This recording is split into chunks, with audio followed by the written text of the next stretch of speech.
نحمده ونصلي ونسلم على سيدنا ومولانا محمد رسوله النبي الأمين المكين الحنين الكريم الرؤوف الرحيم أما بعد فأعوذ بالله من الشيطان الرجيم بسم الله الرحمن الرحيم فوجد عبدا من عبادنا آتيناه رحمة من عندنا وعلمناه من لدنا علما صدق اللہ مولانا العظیم۔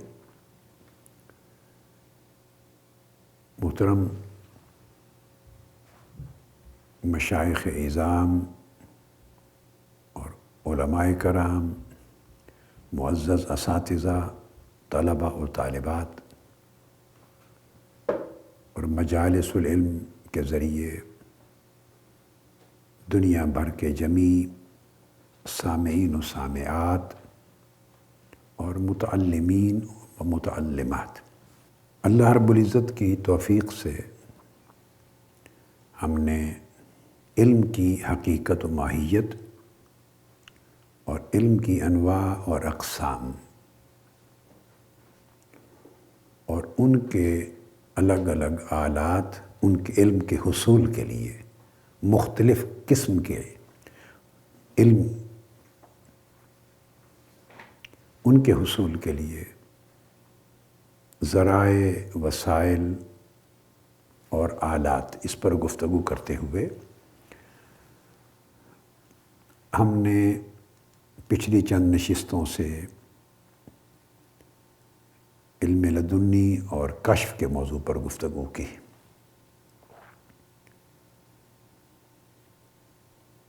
اور اس پر قرآن مجید کی آیات مقدسہ اور بہت سی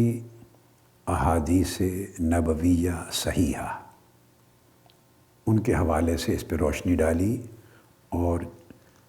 امت کے بڑے اکابر علماء، اعلام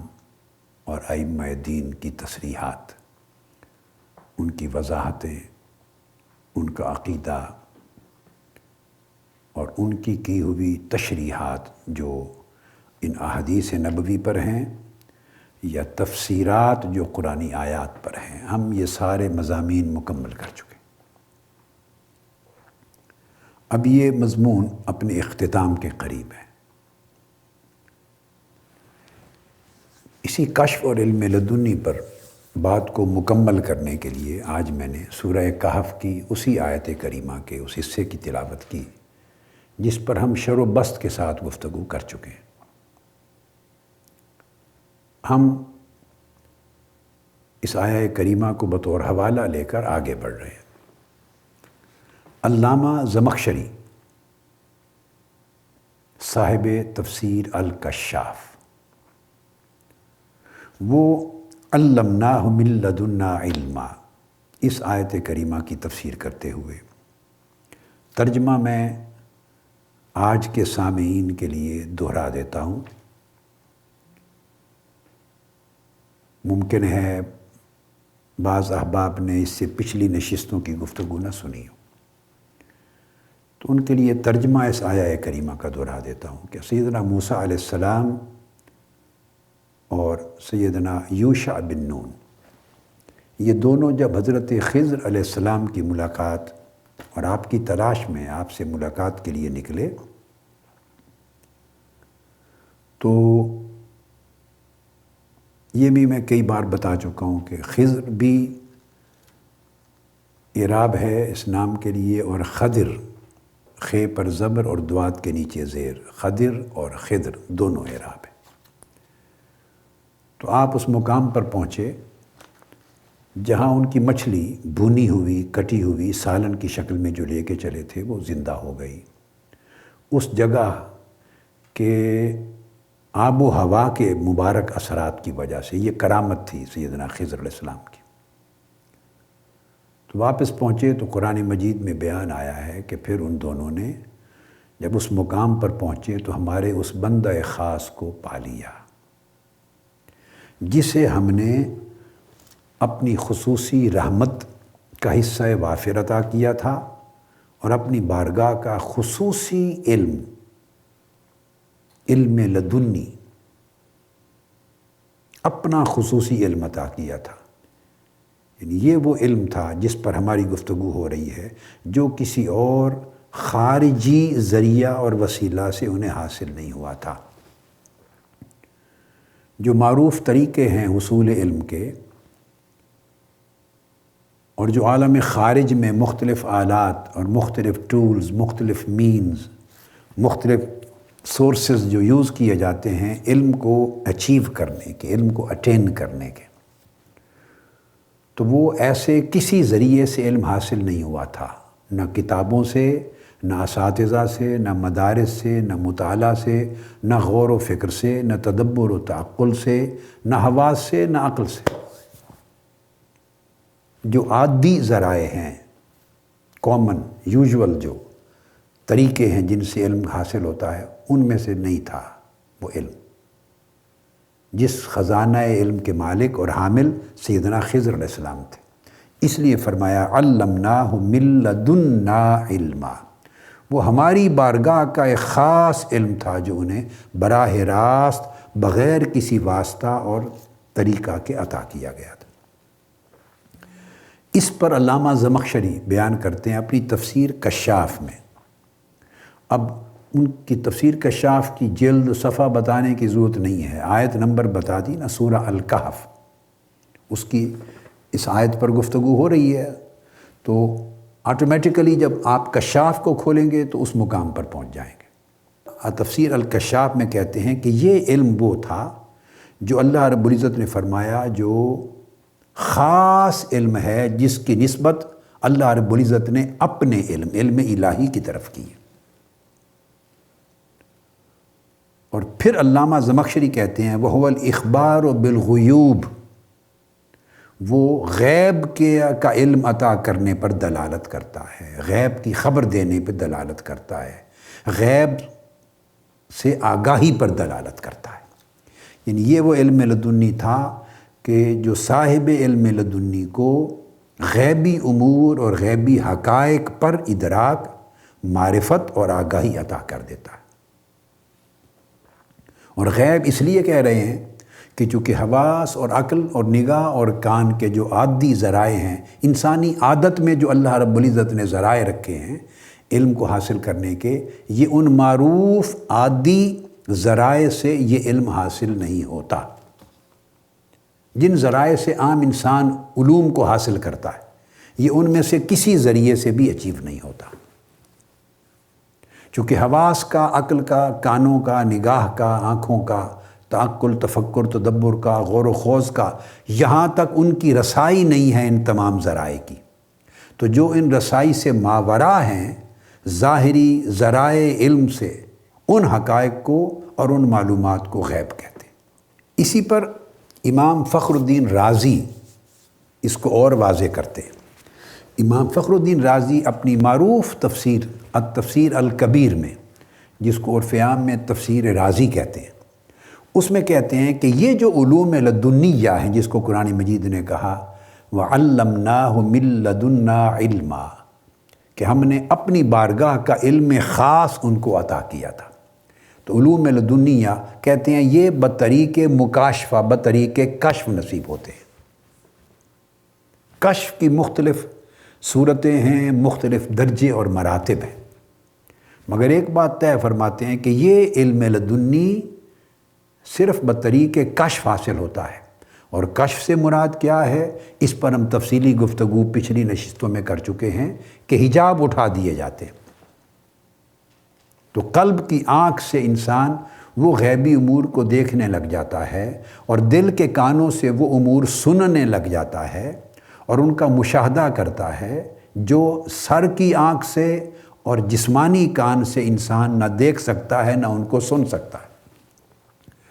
تو جو حجابات کے اٹھ جانے سے ماورائی حقائق جو ورائے حجاب تھے، خواہ مادی حجاب تھے، خواہ جسمانی کثافتوں کے حجاب تھے، خواہ ماضی اور مستقبل کے زمانوں کے حجاب تھے، خواہ فاصلوں کے حجاب تھے، اور خواہ ان کی حقیقت اور ماہیت ان چیزوں کی ایسی تھی کہ جو حواس اور عقل ان کا ادراک ہی کرنے سے قاصر تھے۔ تو یہ کشف کے طریق سے نصیب ہوتے ہیں علوم لدنی، تو ان کو علوم مکاشفہ بھی کہتے ہیں اور علوم لدنیہ کا بھی نام دیتے ہیں۔ اور امام غزالی رحمۃ اللہ علیہ نے ایک رسالہ لکھا ہے علم لدنی کے اس بات پر، پورا ایک رسالہ لکھا ہے امام غزالی نے العلم اللدنی۔ اور تمام ائمہ بغیر اختلاف کے اسلامی علم کی پوری تاریخ میں اس حقیقت کا اعتراف کرتے رہے ہیں۔ اس کا انکار سوائے بد عقیدہ گروہوں کے جو پہلے زمانے میں ہوئے، جن کا ذکر کرتے ہیں ہمارے علماء متکلمین اور علماء اصول، معتزلہ اور اس طرح بعض گروہوں کا ذکر کرتے ہیں جو منکرین تھے عقائد صحیحہ کے، ان کے سوا امت مسلمہ میں سے کسی نے اس پر انکار نہیں کیا۔ امام ابو القاسم القشیری وہ بھی بیان کرتے ہیں انہی علوم کی تعریف کرتے ہوئے کہ یہ علوم وہ ہیں جو تطلب اور تکلف کے بغیر حاصل ہوتے ہیں، جن کے لیے انسان ظاہری طریقوں سے علم کو حاصل کرنے کی تکلیف اور مشقت میں مبتلا نہیں ہوتا۔ یہ بطریق الہام بھی حاصل ہوتے ہیں،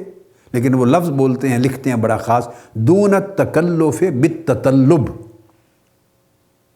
اس کو طلب کرنے کے جو عادی طریقے ہیں، دنیاوی طریقے ہیں، معروف طریقے ہیں، مشہور طریقے ہیں، معلوم طریقے ہیں، ان کے حصول کے اس میں جو انسان کو تکلیف اٹھانی پڑتی ہے، محنت اور مشقت کرنی پڑتی ہے، وہ تکلف نہیں وارد ہوتا بندے پر۔ اللہ رب العزت پردے اٹھا دیتا ہے، حجابات مرتفع کر دیتا ہے، اور وہ پھر آدمی، اور اس کے پیچھے پھر ریاضت ہوتی ہے، مجاہدات ہوتے ہیں، تزکیہ نفوس کا ایک مسلسل عمل ہوتا ہے، تصفیہ قلب کا، دل کی صفا کا ایک مسلسل عمل ہوتا ہے، بدنی اور نفسانی کثافتوں کو ختم کرنے کے لیے ریاضت اور مجاہدے کا ایک عمل ہوتا ہے۔ اس کے نتیجے میں پردے اٹھتے ہیں، حجابات اٹھتے ہیں، اور فرمایا کہ یہ اللہ رب العزت صرف اپنے خاص عباد کو، مقرب بندوں میں سے جو خواص ہیں ان کو عطا کرتا ہے، ان پہ پردے اٹھاتا ہے اور علم لدنی کی دولت سے مالا مال کر دیتا ہے، اور حجابات کے اٹھنے سے انہیں بطریق کشف یہ علوم حاصل ہو جاتے ہیں۔ علامہ آلوسی نے روح المعانی میں اپنی تفسیر کے اندر انہوں نے بھی اس طرح کہا ہے، انہوں نے فرمایا ہے، اور پھر وہاں وہ حضرت ذوالنون مصری رضی اللہ تعالیٰ عنہ کے بھی اقوال نقل کرتے ہیں، حضرت سیدنا جنید البغدادی کے بھی اقوال نقل کرتے ہیں۔ وہ کہتے ہیں کہ یہ اسرار پر، رموز پر، مخفی حقیقتوں پر اطلاع حاصل ہو جانے کا نام ہے۔ یہ علم میں کشف یا علم مکاشفہ اور علم لدنی، مخفی حقائق اور مخفی تمام علوم اور مخفی معارف، ان کا ادراک بغیر ظاہری، جسمانی، مادی، دنیاوی ذریعے اور وسیلے کے پردے اٹھ جانے سے اگر ہو جائے تو یہ علم الاسرار ہے، اور یہ فرماتے ہیں کہ یہ مکاشفات کے طریق سے ہوتا ہے، اور یہ علم مغیبات پر یعنی غیبی امور کا علم حاصل ہو جاتا ہے، اور یہ اسی وقت ہوتا ہے جب بندہ ابتدا اس سفر کی کرتا ہے، اپنے جسم کو اللہ رب العزت کے احکام کی تمام مخالفتوں سے جسم کو روک دیتا ہے، اللہ کے اوامر کی مخالفت سے کلیتاً روک دیتا ہے، جن چیزوں سے اللہ نے منع کیا نواہی پر کاملاً عمل پیرا ہو جاتا ہے، اس کا جسم اللہ کی طاعت کا پیکر بن جاتا ہے، پھر اسی طرح اس کے ارادے اللہ کی طاعت کے تابع ہو جاتے ہیں، پھر اس کے ہم، اس کی سوچیں، اس کے افکار اللہ کی طاعت کے تابع ہو جاتے ہیں، پھر اس کے خیالات اور خواہشات اللہ کی طاعت کے تابع ہو جاتی ہیں۔ الغرض سٹیپ بائی سٹیپ، جسم سے لے کر دماغ تک، ذہن تک، ذہن کے بعد نفس تک، نفس سے لے کے قلب اور یعنی دل تک، اور قلب سے لے کے روح تک، اس کے سارے لطائف اور جواہر وہ اللہ کے اوامر کی مخالفت سے پاک ہو جاتے ہیں، نواہی کے تابع ہو جاتے ہیں، اللہ اور اللہ کے رسول کی اطاعت اور اتباع کے پیکر بن جاتے ہیں، اور پھر اس کے ان تمام چیزوں کے اوپر اضافتاً پھر ریاضت کرتا ہے، مجاہدہ کرتا ہے، جس سے اس کی روح اور اس کا نفس کثیف تھا وہ لطیف ہونے لگ جاتا ہے، کثافت ختم ہونے لگ جاتی ہے۔ جو لطیف ہوتا چلا جاتا ہے تو وہ اس قابل ہوتا ہے کہ اس کے پردے اٹھنے لگ جائیں۔ پھر پردے بھی بے حساب ہیں، یکے بعد دیگرے پردے اٹھتے اٹھتے اٹھتے مقام مکاشفہ اور مقام مشاہدہ تک پہنچتا ہے۔ تو فرمایا یہ وہ علم غیبی ہے، یہ امام آلوسی نے الفاظ استعمال کیے، وہ علم غیبی ہے جن کے ذریعے اللہ پاک اپنے خواص کو اسرار پر، غوامض پر، مخفی حقائق پر آگاہی عطا کر دیتا۔ یہ روح المعانی میں بیان کیا۔ اس طرح امام علاء الدین سمرقندی اپنی تفسیر بحر العلوم میں بھی بیان کرتے اسی چیز کو کہ یہ علم لدنی اور علم کشف وہ علم ہے جو اللہ رب العزت براہ راست بغیر کسی واسطے کے قلب پر نازل فرماتا ہے، اور سبب مالوف کے بغیر۔ سبب مالوف جس کو میں عادی کا لفظ بول رہا ہوں نا، وہ چیزیں کہ طبیعتیں جن اسباب کے ساتھ مانوس ہیں، مالوف ہیں، اور ولا یعنی اس میں نہ کوئی سبب مالوف من خارجن، یعنی جسم سے باہر کے جو اسباب ہیں جن کے ساتھ طبیعتیں، جسم، آنکھیں اور ہماری زندگی مانوس ہے، مالوف ہے، عادی ہے، وہ سارے اسباب منقطع ہو جاتے ہیں۔ علم لدنی میں جسمانی اسباب کا کوئی دخل نہیں ہے۔ علم کشف میں جسمانی اور مادی معروف ذرائع کا کوئی دخل نہیں ہے، وہ سب کلوز ہو جاتے ہیں، وہ چیپٹر اور وہ ابواب بند ہو جاتے ہیں، ایک نیا باب کھلتا ہے، جس کا تذکرہ ہم نے پچھلی نشست میں، یہ شاید اس سے قبل، امام غزالی کی کتاب المنقذ من الضلال سے بھی میں نے پوری عبارت آپ کو سنائی، پڑھائی تھی، اور بہت سارے ائمہ نے بیان کیا۔ یہ وہ ہے۔ اب یہ ساری چیزیں جو میں نے آپ کو کوٹ کی، اس کے اوپر اب ہم ایک بڑا اہم ریفرنس آپ کو دیتے ہیں، اور وہ علامہ ابن تیمیہ کا ہے۔ علامہ ابن تیمیہ اپنی معروف کتاب میں جو ان کا فتاویٰ ہے، مجموع الفتاویٰ، معروف ابن تیمیہ کا مجموع الفتاویٰ، اس کا حوالہ دینا چاہ رہا ہوں۔ یہ علامہ ابن تیمیہ کا مجموع الفتاویٰ ہے۔ وہ بیان کرتے ہیں اس پر، یہاں تک انہوں نے لکھا، یہ مجموع الفتاویٰ ہے ان کا کتاب، اور اس کی یہ 6ٹھی جلد ہے جس کو میں کوٹ کر رہا ہوں۔ ویسے یہ بعد میں آگے اور جلدوں میں بھی ریپیٹ ہوا ہے، مختلف فتاویٰ میں انہوں نے عبارت کوٹ کی ہے۔ اس وقت میں جو حوالہ کوٹ کر رہا ہوں یہ 6ٹھی جلد ہے، دار الحدیث القاہرہ کا کی طبع ہے یہ مجموعۃ الفتاویٰ ابن تیمیہ۔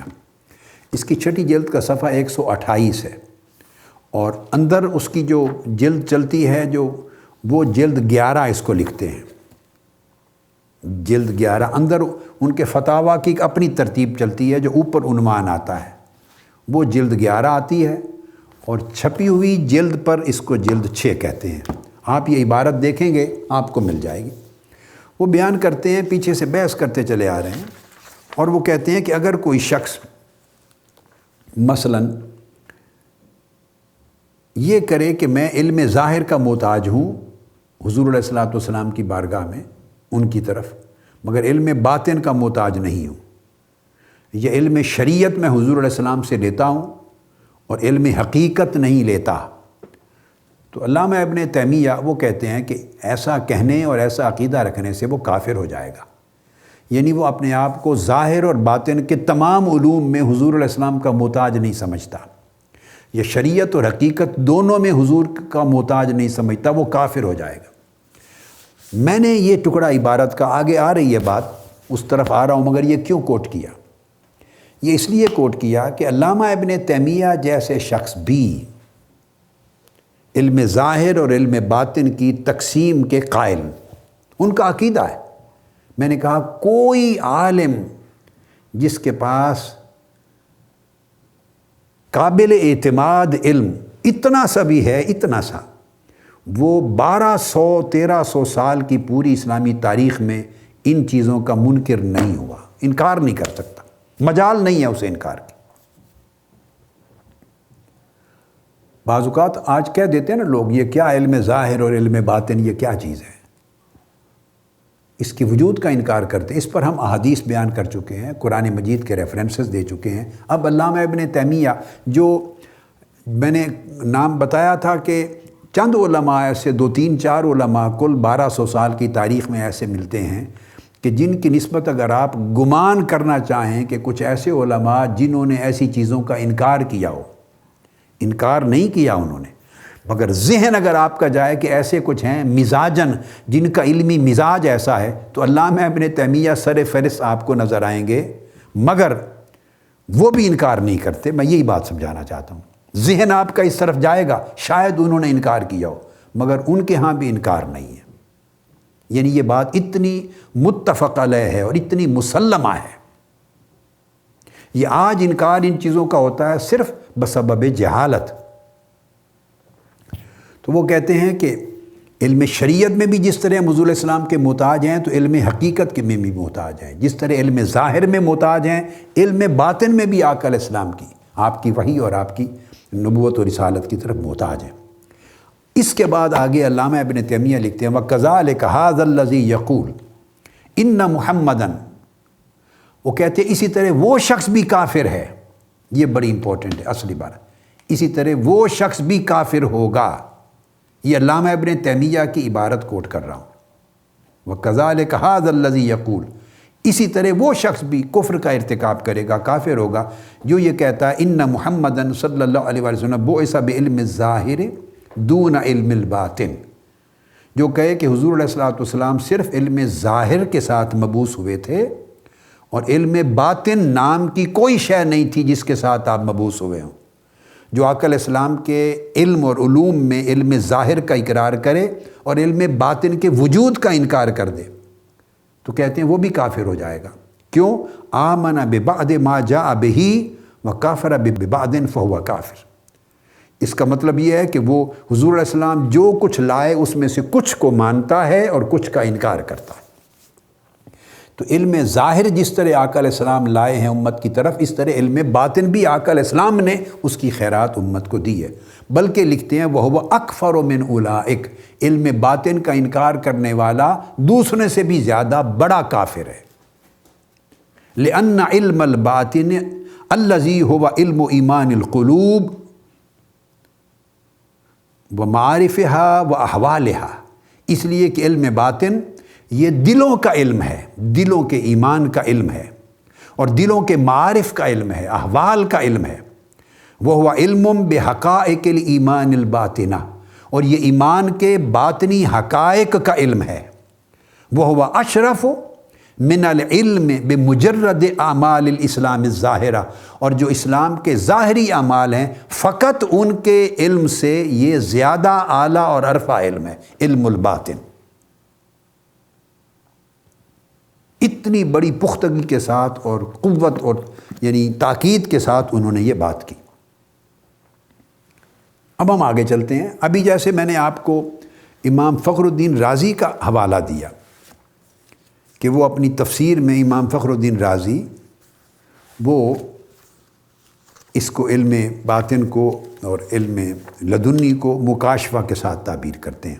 ہم علامہ ابن تیمیہ کی روایت ان کے موقف عقیدے کی طرف دوبارہ پلٹ کر آئیں گے۔ یہ میں نے صرف اس موقع محل کے لیے ایک عبارت دے دی تاکہ اتنا اسٹیبلش ہو جائے کہ اس کے انکار کو، وجود کے انکار کو بھی وہ کفر کہہ رہے ہیں۔ یہ ایسی چیز نہیں ہے کہ یہ پاکستان کے یا انڈیا کے یا بنگلہ دیش کے یا ہمارے بر صغیر پاک و ہند کے یا موجودہ زمانے کے کو عرب اور عجم علماء نے یا صوفیاء نے اس علم ظاہر اور علم باطن کے وجود اور یہ دو قسمیں نکال لی ہوں اور اس سے علم مکاشفہ وضع کر لیا ہو اور علم لدنی کو اپنے طور پہ آج کر کے صدی 2 صدی یا 3 صدیوں کے علماء نے 200 سال کے اندر اندر اس کو نکال لیا ہو اور اس کی کوئی شریعت میں اصل نہیں ہے۔ میں نے دراصل اس زعم اور تصور کے رد کرنے کے لیے علامہ ابن تیمیہ کی یہ عبارت کوٹ کی، اور اس پر مزید ان کی بات ہم آگے کریں گے۔ پہلے امام رازی کی بات کر لیں۔ امام فخر الدین رازی رحمۃ اللہ علیہ نے جہاں یہ بیان کیا وہاں وہ اپنی تفسیر کبیر میں استدلال کرتے ہیں علم مکاشفہ کا، علم بالکشف اور علم لدنی کا استدلال آقا علیہ الصلوۃ والسلام کی حدیث صحیح سے کرتے ہیں، جو بخاری شریف میں حدیث آئی، صحیح بخاری کی حدیث سے استدلال کرتے ہیں۔ پہلے امام رازی کی عبارت آپ کو سنا دیتا ہوں، وہ جو تفسیر کبیر میں، الکبیر میں، تفسیر کی 21ویں جلد صفحہ 76 والیوم 21، اس میں کہتے ہیں کہ علم کشف، مکاشفہ اور کشف کے ذریعے علم کا حاصل ہونا اور اللہ کی بارگاہ سے من جانب اللہ براہ راست علم لدنی کا حاصل ہو جانا، یہ کیسے ہوتا ہے؟ اس کی بنیاد وہ صحیح بخاری کی حدیث صحیح کو بناتے ہیں، اور امام رازی لکھتے ہیں، کہتے ہیں جیسے اللہ رب العزت نے یہ فرمایا جسے آقا علیہ الصلوۃ والسلام نے حدیث قدسی کے حوالے سے امت کو روایت کیا، فرمایا ما تقرب عبد الی بمثل اداء ما افترضت علیہ ولا یزال یتقرب الی بالنوافل حتی احبہ۔ وہ کہتے ہیں کہ بندے کو اللہ رب العزت کے حضور جتنی قربت فرائض کی ادائیگی سے ملتی ہے اتنی کسی اور عمل سے نہیں ملتی۔ بندہ جتنا زیادہ ادائیگی یہ فرائض کرتا ہے اپنے، جو اللہ پاک نے اس کے اوپر فرائض اور واجبات رکھے، مقرر کی ہے فرائض، وہ فرائض عبادات میں بھی ہو سکتے ہیں، وہ فرائض معاملات میں بھی ہو سکتے ہیں جن کو اللہ پاک نے انسانوں پر، مسلمانوں پر فرض اور واجب قرار دیا۔ فرمایا جو شخص پورے اہتمام کے ساتھ، بغیر کسی غفلت کے، بغیر کوتاہی کے اپنے جملہ فرائض اور واجبات کی ادائیگی کرتا ہے، تو فرمایا ان فرائض کی ادائیگی سے اللہ پاک اتنا اپنی بارگاہ کا قرب عطا کرتا ہے کہ اتنا قرب کسی اور عمل سے نصیب نہیں ہوتا۔ تو یہاں ایک چیز تو یہ واضح ہو گئی کہ کشف کا حصول ہو یا دیگر کرامات کا یا دیگر روحانی مراتب کا اور درجات کا، بندہ اللہ کے حضور قربت کا کوئی سفر اور ایک منزل بھی طے نہیں کر سکتا جو فرائض اور واجبات کا تارک ہے۔ یعنی شریعت نے جو فرائض اور واجبات مقرر کیے ہیں، شریعت محمدی صلی اللہ علیہ وسلم کی پابندی کے بغیر اور فرائض اور واجبات کو ترک کر کے کوئی شخص نہ مرتبہ ولایت میں داخل ہو سکتا ہے، نہ طریق ولایت کا مسافر ہو سکتا ہے، نہ اللہ رب العزت کی قربت مل سکتی ہے، نہ اللہ کی معرفت مل سکتی ہے، نہ کوئی کشف و کرامت مل سکتا ہے، اور نہ کوئی علم لدنی مل سکتا۔ یعنی قرب الہی کا راستہ ہی جو کھلتا ہے وہ فرائض کی ادائیگی سے کھلتا ہے۔ یہ پہلا باب ہے، وہ تمام فرائض و واجبات جو شریعت مطہرہ نے، دین نے، شریعت نے مقرر کیے،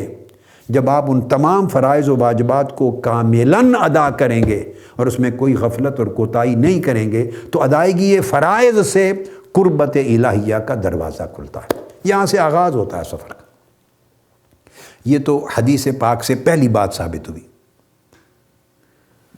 دوسری بات ہے تو حدیث پاک کی، مگر امام رازی اس کو کوٹ کر رہے ہیں تو میں حدیث پاک کی جو ہے اس کی بھی ریفرنس اس کے ساتھ پڑھ دیتا ہوں۔ تو جب فرائض کی ادائیگی انسان کرتا ہے اور اس میں ہر قسم کی کوتاہی اس انسان کی زندگی سے ختم ہو جاتی، کوتاہی کا امکان ختم ہو جاتا ہے، اور وہ اطاعت بجا لانے میں بڑا قائم اور دائم ہو جاتا ہے، صاحب استقامت ہو جاتا ہے، اور اس کی زندگی میں تصور بھی نہیں رہتا کہ وہ فرائض و واجبات کو ترک کرے گا، اتنا پابند شریعت ہو جاتا ہے۔ تو اس کے بعد آقا علیہ السلام نے اگلی بات بیان کی، اور اللہ کی زبان سے، اللہ تعالیٰ کی زبان سے، چونکہ حدیث قدسی ہے، تو دوسری بات فرمائی وَلَا يَزَالُ يَتَقَرَّبُ إِلَيَّ بِالنَّوَافِلِ،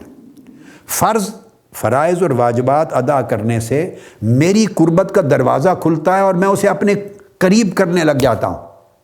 باقی سارے اعمال پیچھے رہ جاتے ہیں۔ اور پھر فرمایا وہ میرے قریب ہوتا چلا جاتا ہے، میرے قریب ہوتا چلا جاتا ہے۔ یاد رکھ رہی، میں اس لیے کہہ رہا ہوں کہ یہ بھی ایک فکر ہے، بعض لوگ سمجھتے ہیں نماز نہیں پڑھتے، وہ کہتے ہیں ہم ہر وقت اللہ کی حضوری میں رہتے ہیں، اللہ کا ذکر کرتے ہیں، اللہ کو یاد کرتے ہیں۔ ایسا کوئی تصور دین اسلام میں نہیں ہے، یہ صرف فراڈ ہے، جھوٹ ہے، مکاری ہے، عیاری ہے، بددیانتی ہے۔ شریعت سے دوری کسی قسم کی ولایت اور قربت الہیہ اور معرفت اور روحانیت کا ایک ذرہ بھی آپ کو نہیں دے سکتی، امپاسبل ہے۔ بعض لوگ کہتے ہیں یہ شریعت والے لوگوں کا کام ہے، ادنا درجہ ہے، ہم معرفت والے ہیں، ہم حقیقت والے ہیں۔ ایسی بات کرنا بھی کفر ہے، اور جو شخص ایسی بات کہے اس سے بیعت کرنا بھی حرام ہے، اس کو شیخ بنانا بھی حرام ہے، اس کی صحبت میں بیٹھنا بھی حرام ہے،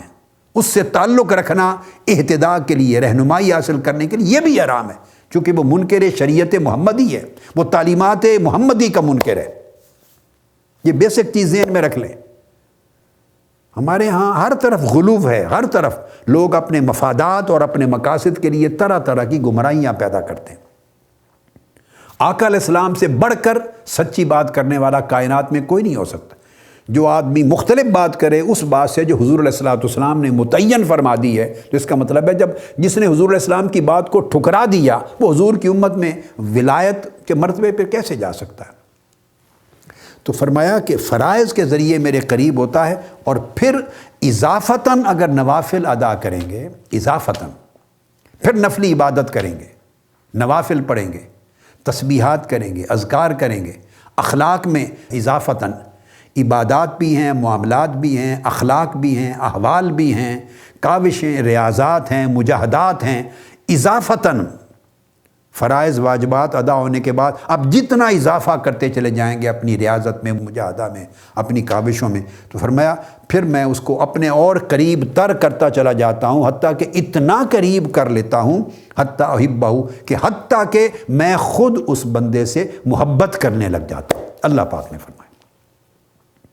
محبت کرنے لگ جاتا ہوں۔ اب آگے امام راضی نے اس حدیث پاک کے الفاظ کوٹ کر کے کہا کہ جب بندہ اللہ کا محبوب ہو جاتا ہے تو فرمایا فَإِذَا أَحْبَبْتُهُ، جب میں اس بندے سے محبت کرنے لگ جاتا ہوں تو كُنْتُ لَهُ سَمْعًا وَبَصَرًا وَلِسَانًا وَقَلْبًا وَيَدًا وَرِجْلًا۔ اللہ پاک نے فرمایا پھر میں اس کے کان بن جاتا ہوں، میں اس کی آنکھیں بن جاتا ہوں، میں اس کی زبان بن جاتا ہوں، میں اس کا دل بن جاتا ہوں، میں اس کے ہاتھ بن جاتا ہوں، میں اس کے پاؤں بن جاتا ہوں۔ بی یسمع و بی یبصر و بی ینطق و بی یمشی، وہ پھر اللہ پاک فرماتے ہیں کہ میرے ذریعے یہ جو ہے علمناہ من لدنا علما، ہم نے سارے واسطے اور ذرائع ہٹا کر براہ راست بغیر کسی واسطہ و وسیلہ کے اپنی بارگاہ کا علم خاص ڈائریکٹلی عطا کر دیا۔ یہ علم لدنی براہ راست عطا کر دیا، اپنی بارگاہ کا علم خاص۔ وہ کیسے عطا کرتے ہیں؟ اس کے لیے حدیث قدسی میں بخاری شریف میں لفظ آئے کہ پھر بندہ میرے ذریعے سنتا ہے، یعنی میں اس کے کان بن جاتا ہوں، اب جو سنتا ہے تو میرے ذریعے سنتا ہے، میرے ذریعے دیکھتا ہے، میرے ذریعے بولتا ہے، میرے ذریعے چلتا ہے، میرے ذریعے پکڑتا ہے، میرے ذریعے دل میں خیال لاتا ہے، خواہش کرتا ہے۔ اب یہ جو کلمات میں نے پڑھے اس میں اصل صحیح بخاری کے الفاظ معنن، یہ حدیث میں یہ روایت ان الفاظ کے ساتھ بھی ہے جسے امام فخر الدین رازی نے کوٹ کیا، مگر صحیح بخاری کے جو الفاظ ہیں دوسری روایت کے مطابق جو صحیح بخاری میں وہ بھی میں پڑھ دوں، پھر پلٹ کے اس عبارت پہ آ جاتے ہیں۔ صحیح بخاری میں ابو ہریرہ رضی اللہ تعالیٰ عنہ روایت کرتے ہیں جس حدیث کو امام فخر الدین رازی نے کوٹ کیا یہاں، اور یہ آپ کثرت کے ساتھ سنتے ہیں۔ یہ صحیح بخاری کی یہ روایت جو ہے یہ کتاب الرقاق میں ہے، باب التواضع، حدیث نمبر 2384، 2384، پھر آگے باقی کتب حدیث میں بھی اپنی اپنی سند کے ساتھ آئی ہے۔ تو آقا علیہ السلام کے نے فرمایا کہ اللہ رب العزت کے یہ کلمات، فرمایا فَإِذَا أَحْبَبْتُهُ كُنْتُ سَمْعَهُ الَّذِي يَسْمَعُ بِهِ وَبَصَرَهُ الَّذِي يُبْصِرُ بِهِ وَيَدَهُ الَّتِي يَبْطِشُ بِهَا وَرِجْلَهُ الَّتِي يَمْشِي بِهَا وَإِنْ سَأَلَنِي لَأُعْطِيَنَّهُ وَلَئِنِ اسْتَعَاذَنِي لَأُعِيذَنَّهُ۔ یہ ساری پھر حدیث ہے، یہ صحیح بخاری کے اصل الفاظ سنا دی کہ میں اس کے کان بن جاتا ہوں جس سے وہ سنتا ہے، میں اس کی آنکھیں بن جاتا ہوں جن سے وہ دیکھتا ہے، میں ان کے ہاتھ بن جاتا ہوں جن سے وہ پکڑتا ہے، میں ان کے پاؤں بن جاتا ہوں جن سے وہ چلتا ہے۔ یہ صحیح بخاری کی جو حدیث ہے اس کو امام فخر الدین رازی نے کشف اور علم لدنی کی بنیاد بنایا ہے اس کے ثبوت کے لیے۔ اور اس کے بعد وہ فرماتے ہیں امام فخر الدین رازی، ھذا الخبر، تفسیر الکبیر میں، یدل علی انہ لم یبق فی سمعہم نصیب۔ اب اس حدیث کی شرح امام فخر الدین رازی کی زبان سے سن لیں۔ ہم ہر قسم کی شرح کرتے ہیں، جس عالم کو سنیں یا خطیب کو سنیں وہ اپنے اپنے ذوق، اپنے اپنے مزاج علمی، اپنے اپنے عقیدہ و مسلک، اپنے اپنے نقطہ نظر کے حساب سے اس کی شرح کرتے ہیں۔ بہت ساری شروع ہیں، مگر امام فخر الدین رازی نے جو بیان کیا وہ بیان کر رہا ہوں۔ وہ فرماتے ہیں کہ یہ حدیث خبر جو ہے حدیث صحیح دلالت کرتی ہے اس حقیقت پر کہ اللہ کے ولیوں پر، اولیاء پر ایک وقت پھر ایسا آ جاتا ہے جب اللہ رب العزت انہیں اپنی قربت اور پھر اپنی محبت کے ساتھ نوازتے ہیں اور اس مقام پر فائز کر دیتے ہیں کہ میں ان کی آنکھیں بن جاتا ہوں جس سے وہ دیکھتا ہے، اور کان بن جاتا ہوں جس سے سنتا ہے۔ جب اللہ کا ولی اس مقام پر فائز ہوتا ہے تو امام فخر الدین رازی نے کہا کہ پھر اس شخص کا اپنا کوئی حصہ بطور بندے کے، اپنا کوئی حصہ اس کی سماعت میں نہیں رہتا، اس کی سماعت الہیہ کی طرف منسوب ہو جاتی ہے، یعنی پھر وہ اللہ کے براہ راست فیض سے سننے لگتا ہے۔ اس کی بصارت کا، دیکھنے کا اپنا کوئی حصہ، اپنا ملکہ، اپنی استعداد، اپنی صلاحیت جس سے ہم دیکھتے ہیں وہ اس کی نفی ہو جاتی ہے اس کی۔ اور اب جب وہ دیکھتا ہے تو وہ اپنی استعداد سے نہیں دیکھتا، آنکھیں یعنی ظرف آلہ دیکھنے کا، آنکھیں اس بندے کی ہوتی ہیں مگر وہ استعداد الہیہ سے دیکھتا ہے، فیض الہیہ سے دیکھتا ہے، اللہ کے فیض سے دیکھتا ہے۔ یہ علم لدنی ہے، علمناہ من لدنا علما، کہ ہم نے اپنی بارگاہ کے علم خاص سے اس کو نواز دیا۔ اب زمین کے نیچے خزانہ دفن ہو تو خضر اس کو بھی دیکھتا ہے، چونکہ خضر اب اپنی آنکھ سے نہیں دیکھتا، وہ چشمے الہی کی سے دیکھ رہا ہے۔ آگے بادشاہ کشتیوں کو پکڑ رہا ہو تو خضر اس کو بھی دیکھ رہے ہیں، چونکہ اب خضر اپنی آنکھ سے دیکھنا نہیں، اس کا اپنا حصہ اور نصیب ختم ہو گیا ہے سماعت میں، وہ سمع الہی سن رہا ہے اور بصر الہی سے دیکھ رہا ہے۔ تو پھر فرماتے ہیں امام رازی، ولا فی بصرہم ولا فی سائر اعضائہم، اس کے تمام اعضاء سے اس کی جو اپنی ملکہ، اپنی استعداد، اپنی صلاحیت، جس میں اچھے برے کی ساری چیزیں، کمی بیشی، نفع نقصان، کمال اور ناقص ہونے کی ساری خوبیاں اور ہوتے ہیں، نقائص ہوتے ہیں، وہ اس کی طرف سے اللہ رب العزت ان کو ہٹا دیتا ہے اور ریپلیس کر کے اس کی آنکھ میں اپنا نور رکھ دیتا ہے اور اس کے کان میں اپنا نور رکھ دیتا ہے۔ وہ نور اللہ پاک کا نور الہی اس کی سماعت بن جاتا ہے، اور نور الہی بصارت بن جاتا ہے، اور نور الہی اس کے ہاتھ کی گرفت بن جاتا ہے، اور نور الہی اس کے قلب کے خیالات میں بدل جاتا ہے، وہ القاء ہوتا ہے اللہ کے نور سے۔ تو یہ ریپلیسمنٹ کا، اسپریچول ریپلیسمنٹ کا پروسیس ہو جاتا ہے۔ اور پھر امام فخر الدین رازی نے اس کے اوپر بات کی کہ یہی چیز اس کے سارے اعضاء کے فنکشنز پر وارد ہوتی ہے، اور آگے کہتے ہیں اِذْ لَوْ بَقِيَ هُنَاكَ نَصِيبٌ لِغَيْرِ اللَّهِ، اگر وہ جو بندہ ہے غیر اللہ ہے، اللہ کا غیر ہے، بندہ ہے، اگر اس کا ان تمام اعضاء کے فنکشنز میں اپنا حصہ، اپنی استعداد بچ گئی ہوتی، اپنی، اس کے کان اپنی استعداد سے سماعت کرنے والے ہوتے، اس کی آنکھیں اپنی استعداد سے دیکھ رہی ہوتی، بچ گئی ہوتی، تو اللہ پاک یہ نہ فرماتے لما قال انا سمعہ و بصرہ، کہ میں اس کے کان بن جاتا ہوں اور میں اس کی آنکھیں بن جاتا ہوں۔ اللہ رب العزت نے یہ فرما کر اس کی اپنی نفسی، بشری، مادی استعدادات کا اور صلاحیتوں کا خاتمہ کر دیا، اور اس کو یوں کہتے ہیں کہ اس طرح وہ بندہ اللہ کی حفاظت میں آ جاتا ہے۔ اب کتنی حفاظت میں آ جاتا ہے ڈیپینڈ کرتا ہے کہ اس کا قربت کا درجہ کتنا ہے، اسے اللہ پاک نے اپنی کتنی قربت عطا کی ہے، اور اس کے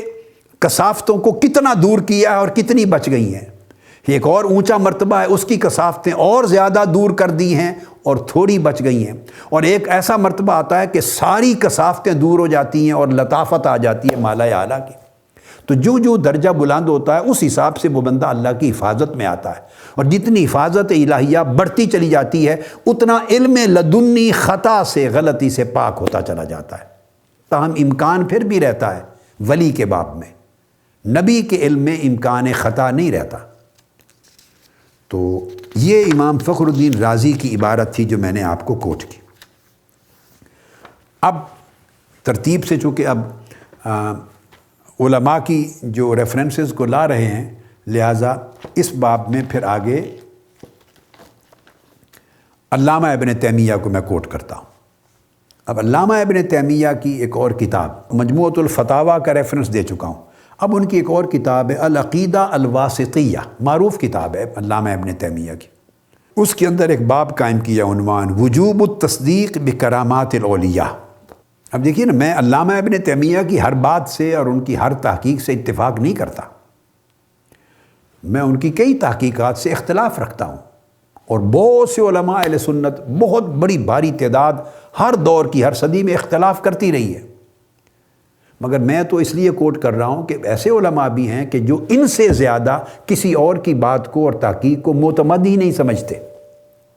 علامہ ابن تیمیہ کی تحقیق ان کے نزدیک سب سے زیادہ معتبر ہے۔ اگر 100 ائمہ علماء عالم اکابر ایک طرف ہوں تحقیق میں اور علامہ ابن تیمیہ ایک طرف ہوں، تو بعض علماء اور بعض لوگ ایسے ہیں کہ جو ان کی اکیلی تنہا بات کو بھی فوقیت دیتے ہیں۔ میں اس وجہ سے اس کو کوٹ کر رہا ہوں، یہ ریفرنس۔ اب وہ علامہ ابن تیمیہ لکھتے ہیں، یہ بات بڑی امپورٹنٹ ہے، یعنی العقیدۃ الواسطیہ میں کرامات اولیاء کی تصدیق میں وہ لکھتے ہیں کہ من اصول اہل سنہ، یہ بات سب توجہ طلب ہے، غور سے اسے سنیں سمجھیں۔ کہتے ہیں کہ اہل سنت کے عقائد میں سے ہے، یہ اصول میں سے ہے، یہ بات بنیادی۔ ایسا نہیں ہے کہ آپ اس کو یہ کہہ کر کہ یہ فلاں مکتب فکر کی گھڑی ہوئی بات ہے یا فلاں دور کے علماء نے یہ کہی ہے اور اس کی کوئی اصل نہیں ہے، نہیں، وہ کہتے ہیں اہل سنت کے اصول میں سے ہے۔ گویا 1200 سال 1300 سال کی پوری تاریخ کے جو عقائد اہل سنت کے اصول ہیں بنیادی، ان کے اندر اس اصل کو انہوں نے بیان کیا۔ وہ کہتے ہیں کہ اولیاء اللہ کی کرامات کی تصدیق یہ بنیادی اور اصولی عقائد اہل سنت کا حصہ ہے، اس کا آپ انکار نہیں کر سکتے۔ یہ بات الگ ہے، یہ بڑی امپورٹنٹ چیز ہے، چونکہ انبیاء کی آقا علیہ السلام کی بات ہو گئی۔ پچھلی نشست میں خلفائے راشدین کے کشف بیان ہوئے تھے،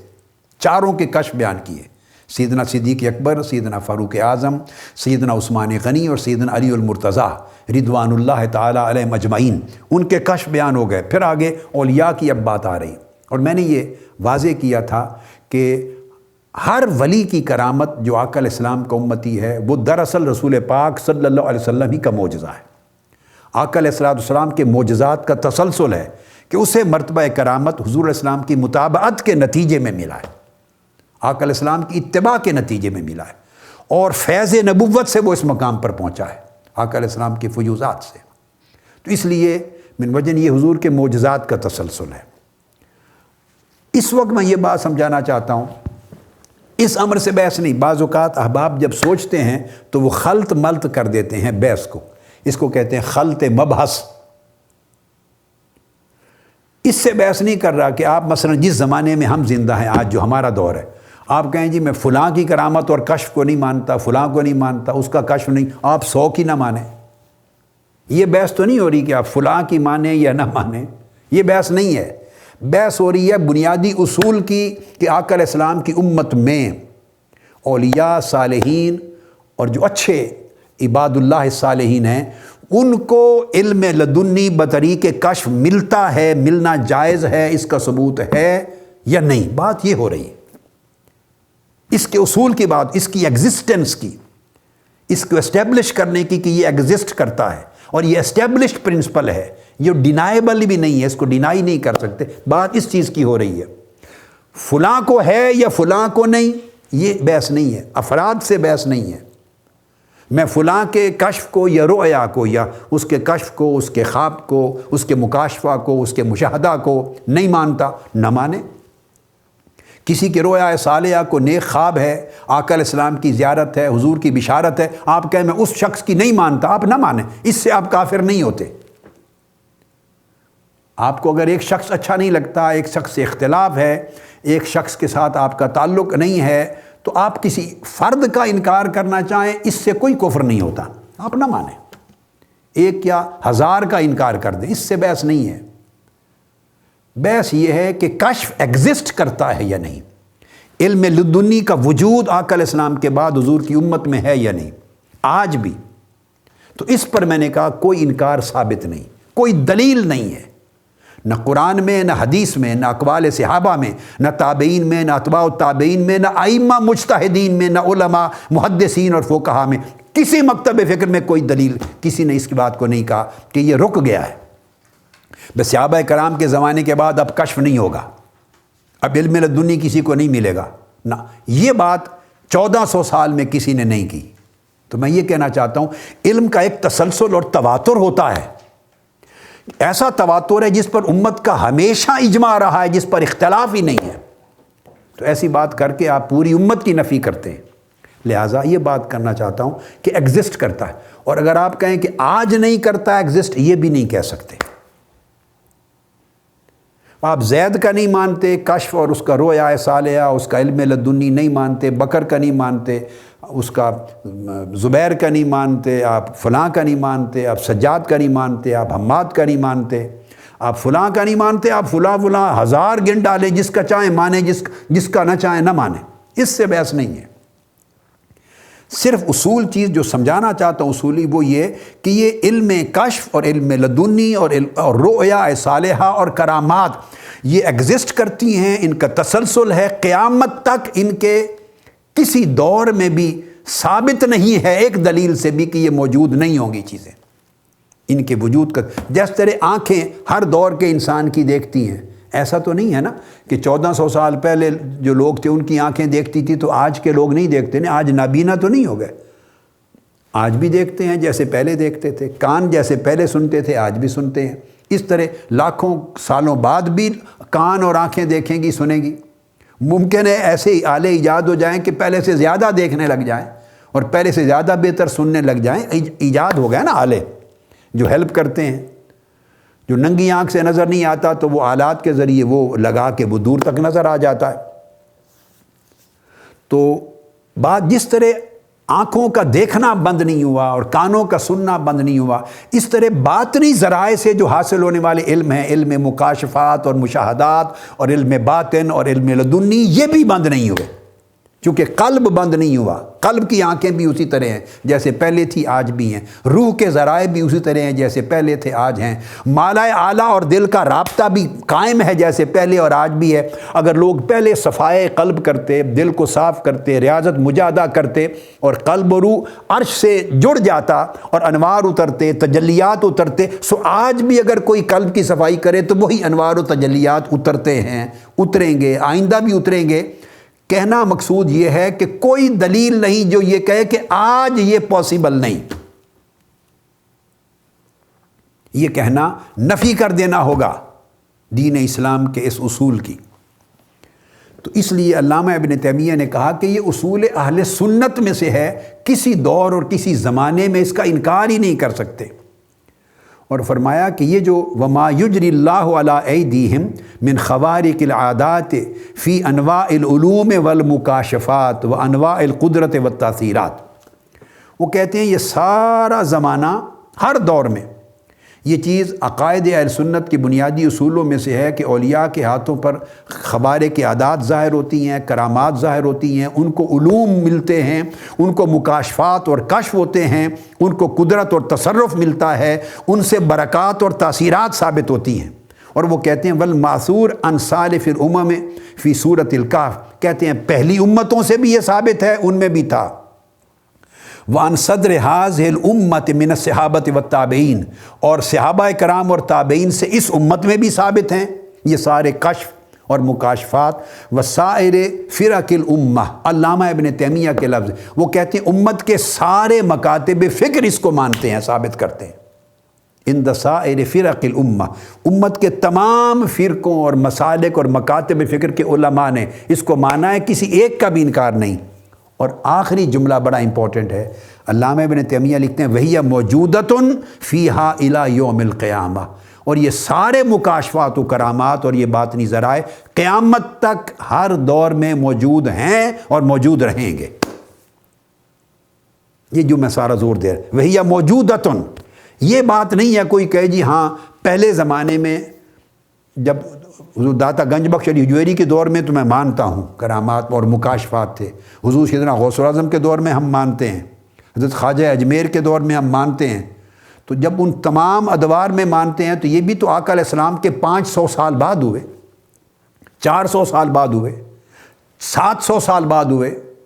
جب اس ہر دور میں پرانے زمانوں میں مانتے چلے آ گئے ہیں تو شریعت کی وہ کون سی دلیل آ گئی کہ آپ کہتے ہیں کہ آج کے زمانے میں نہیں؟ فرق دو باتوں کا ذہن میں رکھیں۔ مثلا آپ کسی شخص کا، یہ مولانا محمد طفیل صاحب بیٹھے ہیں، ابو ظبی کے عالم ہیں، آئے ہوئے ہیں، اگر آپ کہیں جی میں مولانا محمد طفیل صاحب کا کشف نہیں مانتا کہ یہ صاحب کشف نہیں ہے، آپ 100 بار نہ مانیں، آپ کے عقیدے میں کوئی خرابی نہیں آتی۔ آپ اس طرح 1000 کی لسٹ بنا دیں، کہیں کہ میں ان کے مکاشفات اور علم لدنی کو نہیں مانتا، آپ نہ مانیں، اس سے فرق نہیں پڑتا۔ اصل چیز یہ، اگر آپ یہ کہیں کہ میں یہ کہتا ہوں کہ اس دور میں کشف اور کرامات نہیں ہو سکتی، اس چیز پر میں روشنی ڈال رہا ہوں کہ یہ کہنا گمراہی ہوگا، یہ اصول اہل سنت اور بنیادی عقائد کے خلاف ہے۔ جو اس کے اہل ہوں گے ان کے لیے ہوگا، جو اہل نہیں ہیں ان کے لیے نہیں ہوگا۔ تو پہلے دور میں بھی ایسا تھا، پہلے بھی ہر ایک کو نہیں ہوتا تھا، اللہ پاک کا یہ فیض اس کی بارگاہ سے۔ تو جو صاحبان صلاحیت تھے، جو حقدار تھے، ان کو عطا ہوتا، جو حقدار نہیں تھے وہ محروم رہتے۔ آج بھی اگر اکثریت حقدار نہیں ہے تو نہیں ہوگا ان کے پاس۔ کسی کا دعویٰ کرنے سے یہ کشف اور کرامت اور مکاشفات اور علوم لدنی یا علم لدنی ثابت نہیں ہو جاتا، بلکہ یہ دعوے کی چیز نہیں ہے۔ دعویٰ کرنا اللہ کے نبی کا حق ہے، چونکہ اس کے انکار کرنے والے کافر ہو جاتے ہیں، اس لیے وہ چیلنج کے اس تحدی میں پھر وہ معجزات ظاہر کرتے ہیں۔ ایک ولی ہے، اس کی ولایت پر ایمان لانا یہ آپ کے لیے واجبات میں سے نہیں ہے۔ نبی کی نبوت پر ایمان لانا فرائض اور واجبات میں سے ہے، اس کا انکار کریں گے کافر ہو جائیں گے۔ ایک ولی اللہ کی ولایت کا انکار کریں گے، اس سے کافر نہیں ہوں گے، آپ بے نصیب ہوں گے، محروم ہوں گے، اللہ کی عنایات سے محروم ہوں گے، بد نصیبی ہوگی، سعادت کی بجائے شقاوت ہوگی، مگر اس سے آپ کافر نہیں بنیں گے۔ لیکن اگر آپ یہ کہیں گے کہ میں سرے سے ولایت ہی کو نہیں مانتا، اولیاء کو ہی نہیں مانتا، اس کا انکار کر دیں مطلقاً، ولایت کا، اولیاء کا، مکاشفات کا، کرامات کا، اس سے کفر ہوگا، اس سے کافر ہو جاتا ہے بندہ، چونکہ یہ قرآن مجید کی نصوص کا انکار ہے، اور حدیث نبوی سے جو چیز بالکل وجوباً ثابت ہے اس کا انکار ہے، جس کا انکار پوری امت میں علامہ ابن تیمیہ کہتے ہیں وہی موجودۃ فیہا الی یوم القیامہ، قیامت کے دن تک ہر دور میں، ہر زمانے میں یہ موجود ہیں، یہ مکاشفات، یہ وہ بنیادی چیز ہے۔ اور پھر وہ کہتے ہیں کیوں، یہ بھی سنیے، دراصل یہ جب کرامت اور کشف کا انکار کریں گے تو یہ اس ولی اللہ کی کرامت کا انکار نہیں ہو رہا، دراصل یہ معجزہ نبی کا انکار ہو رہا ہے، چونکہ تمام اولیاء کی کرامات اب اس نبی کے معجزات کا تسلسل ہے، ان کا معجزہ ہے۔ اور یہ علامہ ابن تیمیہ لکھتے ہیں پھر آگے اسی مقام پر، یہ ایک اور کتاب ہے ان کی النبوات، اس کے صفحہ 130 پر میں ان کی متعدد کتب سے یہ تمام ان کا عقیدہ بیان کر رہا ہوں۔ وہ بیان کرتے ہیں وَقَدْ ذَكَرَ غَيْرُ وَاحِدٍ مِّنَ الْعُلَمَاءِ، علامہ ابن تیمیہ کہتے ہیں یہ ایک دو علماء نے نہیں کہا، بہت سو نے یہ لکھا ہے، ان کرامات الاولیاء معجزات لنبیہم۔ علامہ ابن تیمیہ لکھتے ہیں کہ حضور علیہ السلام کی امت کے تمام اولیاء کی کرامات نبی کے معجزات ہیں، یعنی ولی کی کرامت نبی کا معجزہ ہوتا ہے، اور کشف جس کی بات ہو رہی ہے، کشف اور علم لدنی، اسی کرامت میں سے۔ تو علامہ ابن تیمیہ لکھتے ہیں کہ یہ ولی کی کرامت کا معجزہ ہے، تمام اولیاء کا اس پر اجماع ہے، اور یہ علامہ ابن تیمیہ نے لکھا ہے۔ وہ کہتے ہیں وَهِيَ مِنْ آیات نبوتِهِ وَهَذَا هُوَ الصَّوَابُ، یہ ابن تیمیہ کی عبارت۔ وہ کہتے ہیں کہ یہ اس نبی کی نبوت کی علامات میں سے ہے، اس نبی کی امت میں اولیاء کا ہونا۔ اب اگر آقا علیہ السلام کی نبوت آج کے زمانے میں بھی قائم ہے تو لازم ہے کہ آج کے زمانے میں بھی اولیاء ہوں گے۔ اولیاء ختم ہو جائیں کسی ایک زمانے میں تو اس کا مطلب یہ ہے کہ وہ نبوت محمدی کا دور ختم ہو گیا، وہ یہ آقا علیہ السلام کی امت کے شرف اور امت کی عظمتوں میں سے ایک عظمت اور شرف ہے کہ حضور نبوت ختم ہو گئی اور حضور کی امت میں اب محدثین اور اولیاء اور صالحین اور مجددین قیامت تک رہیں گے۔ چونکہ پہلی امتوں میں وقتاً فوقتاً نبی آتے تھے، اب نبوت کا دروازہ بند ہو گیا، اب ولی آئیں گے۔ ان میں محدثین بھی ہوں گے، محدثین بھی ہوں گے، اولیاء بھی ہوں گے، شہداء بھی ہوں گے، صدیقین بھی ہوں گے، اس میں صالحین بھی ہوں گے، اس میں ابدال بھی ہوں گے، اقطاب بھی ہوں گے۔ یعنی حضور علیہ الصلوۃ والسلام امت کے ہر زمانے میں یہ آئیں گے۔ یہ آقا علیہ السلام کے خلفاء ہیں، حضور کے نائبین ہیں۔ تو علامہ ابن تیمیہ کہتے ہیں کہ چونکہ اولیاء کی کرامات اور کشف، یہ ہم کرامت کے موضوع پر گفتگو آگے چل کے بعد میں تفصیلی کریں گے، آج تو علم لدنی اور کشف کے ذیل میں یہ تھوڑا سا حصہ آیا ہے، کشف اور علم لدنی کے ذیل میں۔ تو وہ کہتے ہیں کہ یہ حضور علیہ السلام کی نبوت کی علامات میں سے ہے۔ سو اگر نبوت آقا علیہ السلام کی جاری و ساری ہے تو آقا علیہ السلام کی امت کے ہر زمانے میں ولایت اور کرامت اور کشف یہ بھی جاری و ساری ہے اور ہونا چاہیے۔ اس کے انکار کرنے کا مطلب یہ ہے کہ آقا علیہ السلام کی امت کو آقا علیہ السلام کی نبوت کا یہ فیض بند ہو گیا ہے اور آقا کے معجزہ کی یہ علامات بند ہو گئی ہیں جو بشکل کرامات جاری تھی۔ اور پھر علامہ ابن تیمیہ اینڈ پر لکھتے ہیں وَهَذَا هُوَ الصَّوَابُ، اور یہی عقیدہ صحیح ہے۔ یہ ان کے جملے، یہی عقیدہ صحیح ہے۔ تو اب یہ جو ان کی ساری عبارت ہے مختلف کتب سے جو میں نے آپ کو کوٹ کی، اور اس میں پھر وہ یہ بھی بیان کرتے ہیں کہ اللہ رب العزت اپنے اولیاء کو، یہ بھی مجموع الفتاوی میں سے ہے، جلد 11 صفحہ 274 275، وہ بیان کرتے ہیں ابن تیمیہ کے اولیاء جو ہیں وہ صاحبان تقوی ہوتے ہیں اور آقا علیہ السلام کی اتباع اور اقتداء سے بنتے ہیں اور امر و نہی کی پیروی سے بنتے ہیں، اور بڑھتے بڑھتے اس مقام پر پہنچتے ہیں کہ فَيُؤَيِّدُهُمْ بِمَلَائِكَتِهِ، اللہ پاک پھر انہیں اپنے ملائکہ کے ذریعے ان کی تائید کرتا ہے، وَرُوحٍ مِّنْهُ، اور جبرائیل امین اور روح الامین کے ذریعے اللہ پاک ان کی تائید فرماتا ہے، وَيَقْذِفُ اللَّهُ فِي قُلُوبِهِم مِّنْ أَنْوَارِهِ، اور ان کے دلوں میں اللہ تعالیٰ اپنے انوار، اپنا نور داخل فرماتا ہے۔ اولیاء کے دلوں میں اللہ تعالیٰ اپنے انوار و تجلیات نازل فرماتا ہے۔ وَلَهُمُ الْكَرَامَاتُ، اور پھر ان کو اللہ پاک کرامتیں عطا کرتا ہے، الَّتِي يُكْرِمُ اللَّهُ بِهَا أَوْلِيَاءَهَا الْمُتَّقِينَ، وہ سارے شرف اور کرامتیں عطا کرتا ہے جو اللہ پاک جن کے ذریعے اپنے اولیاء اور متقین کو اونچے درجے دیتا ہے۔ اور یہ کرامت میں سے اب یہ شیخ اکبر کا، یہاں شیخ اکبر محی الدین ابن العربی، یہ امام راضی کی عبارت پہلے ختم کی، اس کے بعد علامہ ابن تیمیہ کی عبارت ختم کی۔ علامہ ابن تیمیہ پر پلٹ کے پھر آتا ہوں، میں دوبارہ آتا ہوں، درمیان میں شیخ اکبر محی الدین ابن عربی رحمۃ اللہ تعالیٰ علیہ ان کی الفتوحات المکیہ کو کوٹ کر دوں۔ میں نے پہلے ایک نشست میں اس کو مینشن کیا تھا، فتوحات مکیہ کی جلد 3، اس میں مقام کرامات کی معرفت کے باب میں، اور یہ باب بن جاتا ہے الرابع والثمانون و100، باب نمبر 184، باب نمبر 184 الفتوحات المکیہ کا۔ اس میں وہ بیان فرماتے ہیں، وہ کہتے ہیں کہ یاد رکھ لیں کہ بہت سی کرامات ہیں مگر سب سے اعلیٰ کرامت علم لدنی ہے، علم ہے اولیاء کی۔ ہواؤں میں اڑنے سے بھی اعلیٰ کرامت یہ ہے، سمندروں دریاؤں پر پیدل چلنے سے بھی اعلیٰ کرامت، جتنی خوارق کے عادات ہیں ان سب سے بڑھ کر جو سب سے اعلیٰ کرامت آقا علیہ السلام کی امت کے اولیاء میں دی گئی ہے، اور اولیاء کو عطا ہونے والی کرامتوں میں سب سے اونچے درجے کی کرامت علم ہے، علم لدنی۔ اللہ پاک چونکہ وہ اس نے فرمایا کہ چونکہ اسی کرامت کو اللہ پاک نے فرمایا میرے محبوب آپ اس سے اور زیادہ مجھ سے مانگتے رہیے، رب زدنی علما، رب زدنی علما، میرے علم میں اور اضافہ کر، میرے علم میں اور اضافہ کر۔ چونکہ کسی اور نعمت میں مزید اضافہ کرنے کا حکم اللہ پاک نے قرآن مجید میں کہ یوں دعا کیجیے مجھ سے نہیں فرمایا۔ علم ایک ایسی نعمت و کرامت ہے کہ اس میں اور اضافہ کر، اور اضافہ کر، اور اضافہ کر، اس کے لیے دعا کرنے کا حکم فرمایا قرآن مجید میں۔ تو اس سے وہ استدلال کرتے ہیں کہ اس لیے علم سے بڑا کوئی خرق عادت عمل کرامت کے درجے میں نہیں۔ اور جو علم لدنی وعلمناہ من لدنا علما، شیخ اکبر نے فرمایا کہ جو پھر علم لدنی ہوتا ہے وہ کرامتوں میں سب سے بڑی اونچے درجے کی کرامت ہے، یہ الکرامت العظمیٰ ہے، الکرامۃ العظمیٰ۔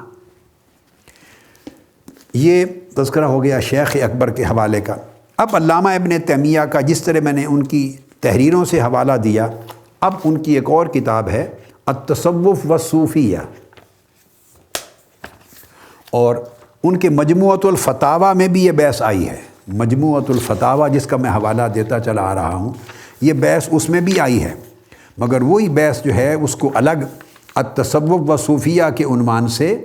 یہ بھی جلد 11 کی بحث ہے، جلد 11 صفحہ 5 سے لے کر صفحہ 24 تک کی یہ بحث ہے۔ مجموعۃ الفتاویٰ ابن تیمیہ جلد 11 تو اس کی بحث ہے جو الگ چھپ گئی ہے اس کتابچے کی شکل میں، التصوف والصوفیہ۔ تو اس میں چل کے وہ آگے بیان کرتے ہیں، وہ کہتے ہیں کہ جو کرامات اور خوارق عادت ہیں، علامہ ابن تیمیہ لکھتے ہیں، وہ کہتے ہیں ما کان من الخوارق من باب العلم، اور خوارق عادات یعنی کرامات میں جو بہت بڑی چیز ہے وہ باب علم میں سے ہیں کرامات۔ فتارتاً بأن یسمع العبد ما لا یسمعہ غیرہ،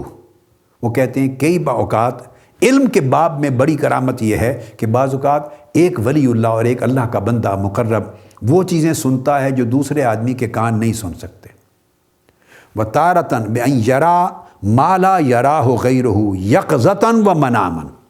اور کئی بار وہ ان چیزوں کو کشف کے ذریعے دیکھتا ہے جو دوسرے آدمی کی آنکھیں نہیں دیکھتی،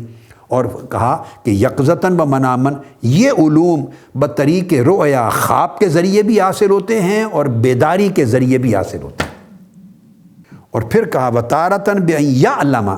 مَا لَا يَعْلَمُ غَيْرُهُ وَحْيًا وَإِلْهَامًا، اور کئی بار ایسا ہوتا ہے کہ اللہ کا ولی ایسی کئی چیزوں کا علم حاصل کرتا ہے، اس کے پاس علم آ جاتا ہے جو علم دوسرے اور شخص کو نہیں آتا،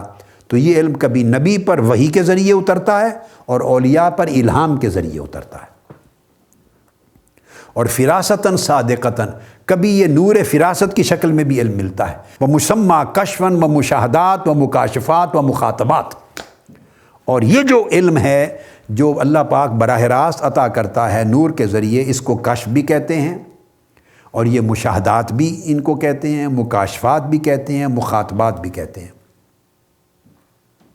تو یعنی ان کو مشاہدات و مکاشفات و مخاطبات، اور پھر لکھا فالسماء مخاطبات والرؤیت مشاہدات والعلم مکاشفات۔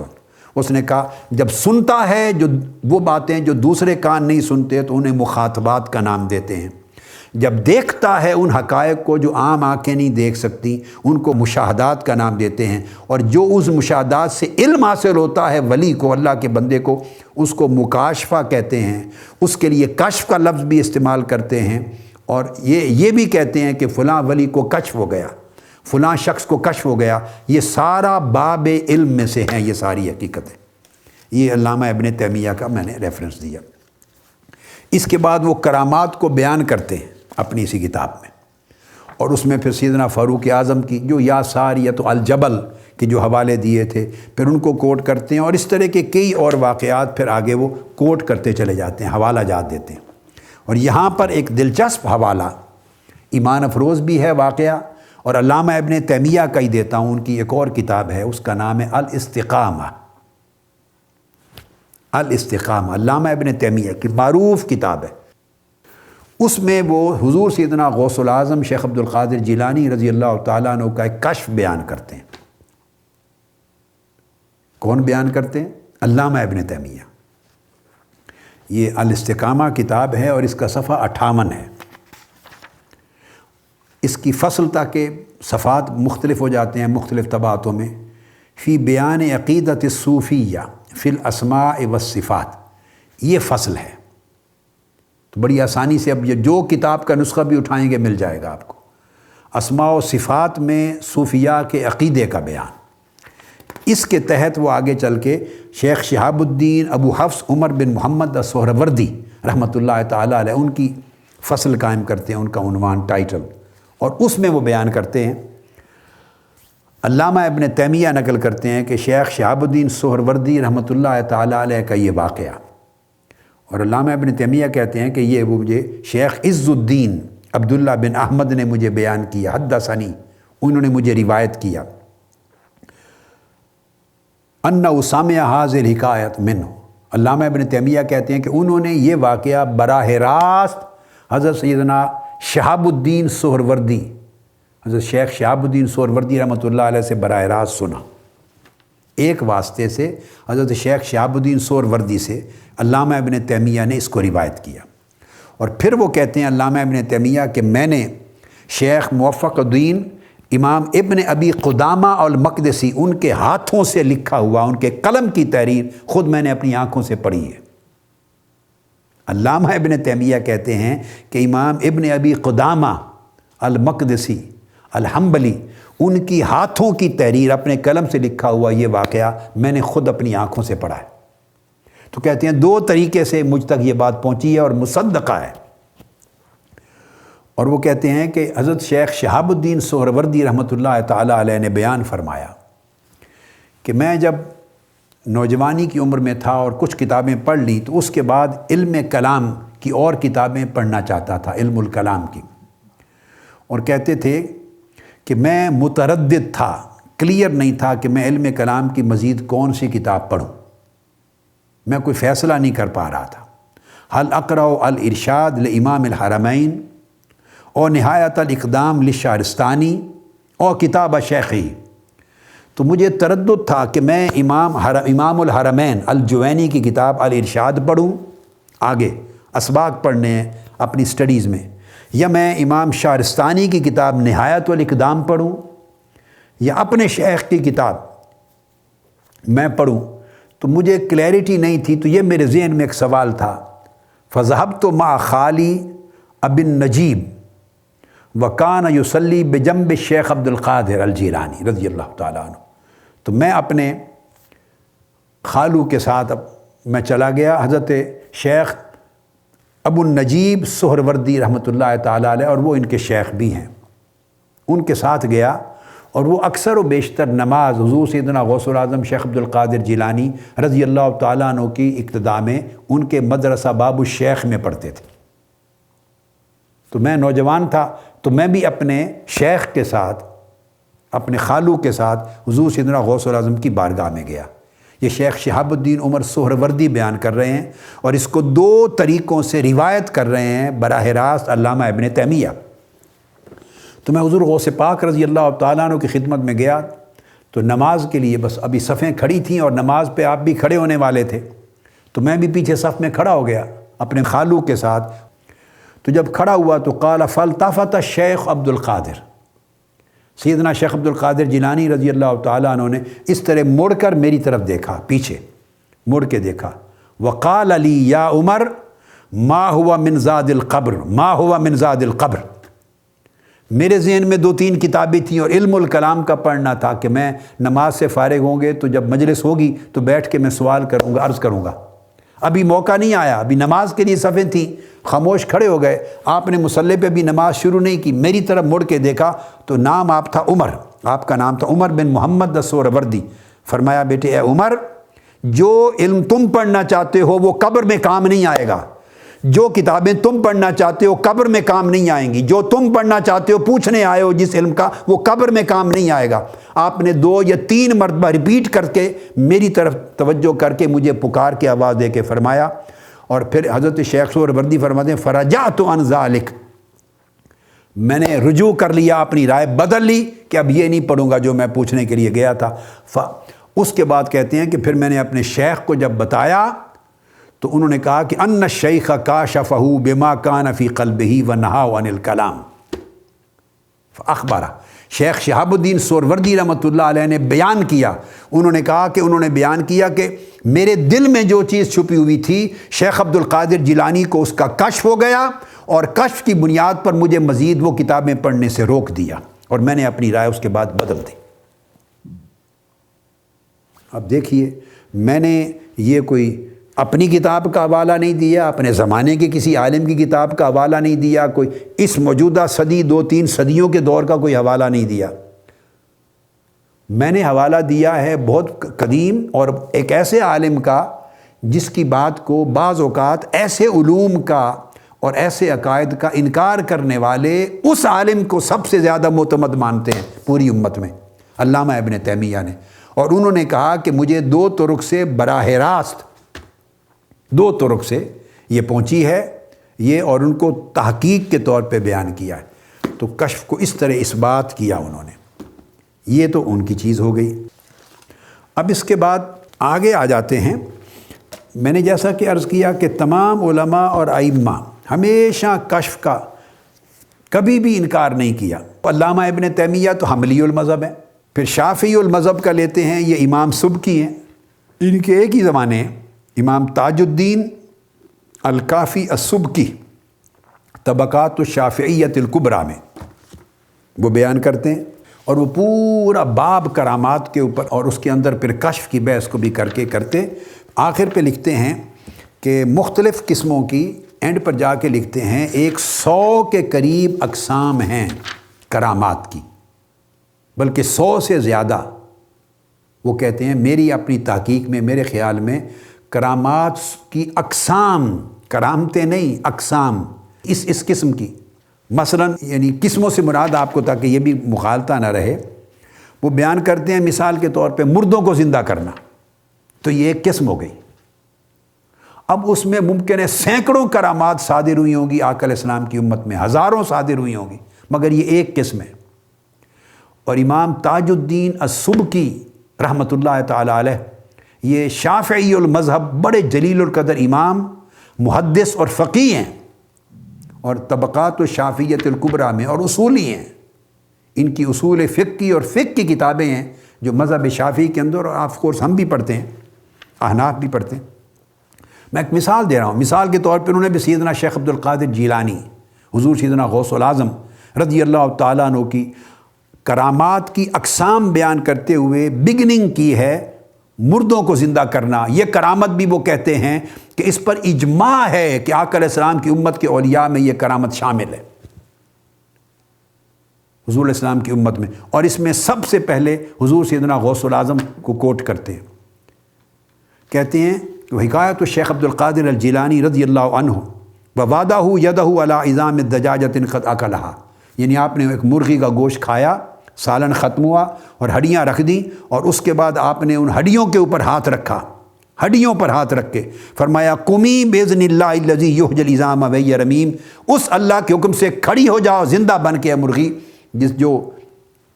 ہڈیوں میں جان ڈال دیتا ہے، تو وہ مرغی کھڑی ہو گئی۔ اور فرماتے ہیں کہ یہ حد شہرت کو پہنچی ہوئی ہے یہ کرامت، جس کا کوئی انکار کسی نے نہیں کیا ہے۔ تو یہ اقسام میں سے ایک میں نے جیسے کوٹ کیا، تو اسی طرح پھر اور کرامات کی قسمیں ہیں، یعنی دریا کو پھاڑ دینا، مردوں کا کلام کرنا، موت کے بعد، وفات ہو جانے کے بعد کلام کرنا، حیوانوں جانوروں سے کلام کرنا، بیمار کا اچانک شفا یاب ہو جانا، نابینا کا شفا یاب صحت یاب ہو جانا، حیوانات کا پیچھے تات کے لیے لگ جانا، یہ ساری دعا کا قبول ہو جانا، علم لدنی کا حاصل ہونا، غیبی امور اور حقائق کا بیان کرنا، تھوڑے وقت میں زیادہ سفر طے کر جانا، اور تھوڑے زمانے میں بہت ساری کتابیں تصنیف کرنا، تھوڑے زمانے میں، بہت عرصے میں، بہت، یہ سب اقسام بیان کرتے ہیں کہ یہ ایک اقسام ہیں کرامات کی، جس میں وہ آگے بیان کرتے ہیں، حتیٰ کہ فرماتے ہیں اپنے والد گرامی کی مثال دیتے ہوئے حضرت امام نووی کی مثال دیتے ہیں۔ امام نووی کی تھوڑی عمر میں اتنی کتابیں لکھی کہ کوئی صاحب قلم تصور نہیں کر سکتا، ان کی کرامات میں اس کو قسم بیان کرتے ہیں۔ امام الحرمین ابو المعانی الجوینی کی مثال دیتے ہیں کہ تھوڑی عمر میں اتنی تصنیفات کی کہ کوئی اور صاحب قلم عالم اس تھوڑی عمر میں نہیں کر سکتا۔ امام محی الدین نووی کی مثال دیتے ہیں، پھر کہتے ہیں کہ وَهَذَا الشیخ الامام الوالد، امام سبکی کہتے ہیں کہ یہی درجہ کرامت کا میرے والد کو بھی تھا کہ اپنی تھوڑا زمانہ حیات میں، عرصے میں اتنی تصانیف لکھی کہ وہ بغیر کرامت کے نہیں لکھی جا سکتی، اور باوجود ان تصانیف کے کہتے ہیں ان کی عبادات پر بھی عمل لگتا، اور پھر ان کی تشریحات پر بھی عمل لگتا، دروس بھی دیتے، خطاب بھی کرتے، تلاوت بھی کرتے، فتاویٰ بھی دیتے، اور بہت سارے دیگر معاملات زندگی بھی ادا کرتے، اوقات کو تقسیم کرتے چلے جائیں۔ جو وقت تصنیف و تعریف کا بچتا ہے، کوئی ذہن مان نہیں سکتا کہ اتنی کتابیں تصنیف کر دیں۔ وہ کہتے ہیں میں نے اپنے والد کی کرامت دیکھی، امام سبکی فرماتے ہیں۔ تو بہت سے اولیاء کی یہ بیان کرتے ہیں تذکرہ کرتے ہوئے۔ اس ضمن میں یہ اقسام بیان کی، تو اس میں لکھتے ہیں کہ اس طرح کی 100 سے زائد اقسام ہیں کرامات کی، اور ان میں سے وہ بیان کرتے ہیں الاخبار ببعض المغیبات والکشف، غیبی امور کا کشف اور بطریق کشف علم حاصل ہو جانا اور غیبی چیزوں کی خبر ہو جانا۔ فرماتے ہیں وَهُوَ دَرَجَاتٌ تَخْرُجُ عَنْ حَدِّ الْحَصْرِ، فرماتے ہیں کشف کے اتنے درجات ہیں اور علم لدنی کے اتنے درجات ہیں کہ ان کا حصر یعنی ان کو شمار بھی نہیں کیا جا سکتا، اس پر اتنا اتفاق ہے۔ اسی طرح فرمایا کہ رؤیت المکان البعید من وراء الحجب، پردوں کے پیچھے دور کے مقام اور دور کی جگہ کو یہاں سے بیٹھ کے دیکھ لینا۔ اور پھر مثال دیتے ہیں، فرماتے ہیں جیسا کہ ان الشیخ ابا اسحاق الشیرازی کان یشاہد الکعبۃ وہو ببغداد، حضرت امام ابو اسحاق الشیرازی ایسے ولی اللہ تھے کہ جب ان کا دل کرتا وہ بغداد شریف میں رہتے تھے، بغداد میں، تو پردہ اٹھ جاتا اور کعبۃ اللہ کو دیکھ لیتے تھے، یعنی پردہ اٹھتا، کشف ہوتا اور کعبۃ اللہ مکہ معظمہ کا اس کا دیدار کر لیتے بغداد میں بیٹھے ہوئے۔ یہ انہوں نے جسٹ ایک مثال دی ہے۔ وہ کہتے ہیں کہ یہ کشف اور علم لدنی اور کشف کی کرامات اتنی زیادہ ہیں کہ کہتے ہیں کہ اس کا شمار بھی نہیں کیا جا سکتا، اس کو کاؤنٹ نہیں کر سکتے۔ اب یہ جو ہے کشف، اس کے اوپر پھر ائمہ نے آگے بیان کیا ہے بہت سارا۔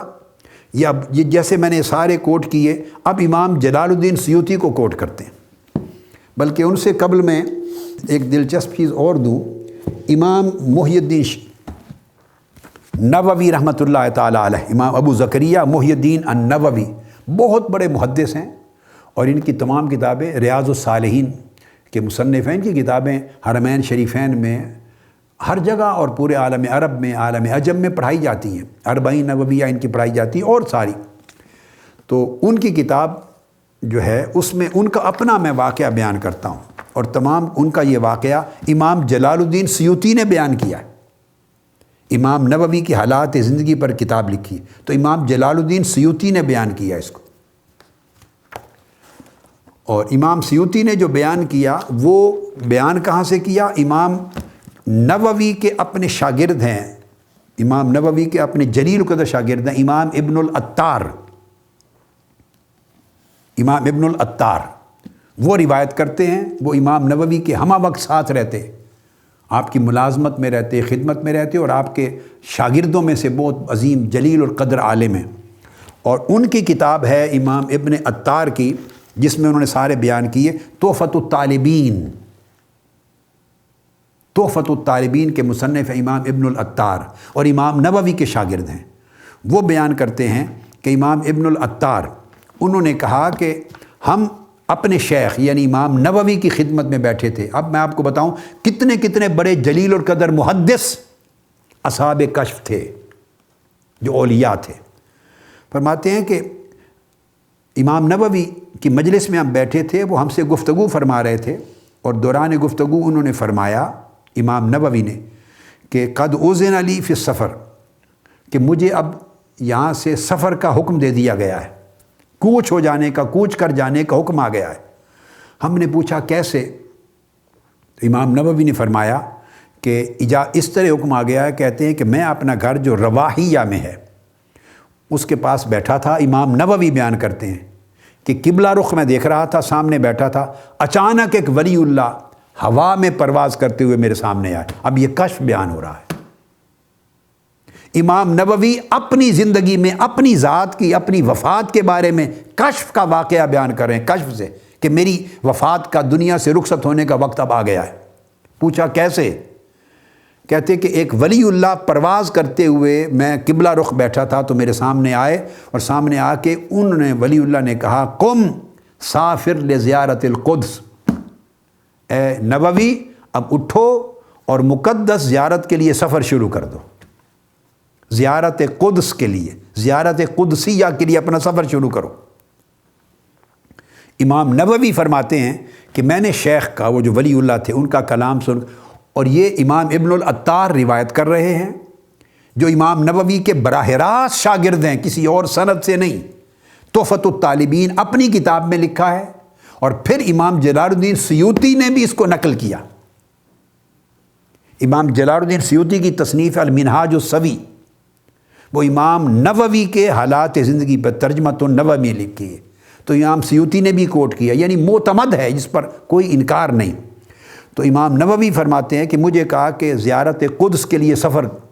پر تیار ہو جاؤ، تو امام نووی فرماتے ہیں کہ مجھے یہ خیال گزرا، شیخ نے جو فرمایا میں نے اس کے کلام ظاہر پر اعتماد کیا، اور میں نے سمجھا کہ مجھے انہوں نے کہا ہے کہ القدس مسجد اقصیٰ کی زیارت کے لیے چلو، میں نے پہلے یہ سمجھا۔ بعد میں کہتے ہیں پتہ چلا کہ وہ ثم تبین علی، بعد میں مجھے پتہ چلا کہ نہیں، اس سے مراد تو السفر الحقیقی تھا، کہ اصل حقیقی سفر مولا کی طرف، اللہ کی طرف سفر کی تیاری کر لو نبوی، تمہارے بلاوے کا وقت آ گیا ہے۔ تو اس کے بعد وہ کہتے ہیں، پھر انہوں نے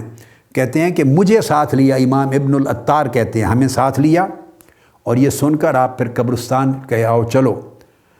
قبرستان گئے جہاں ان کے مشائخ دفن تھے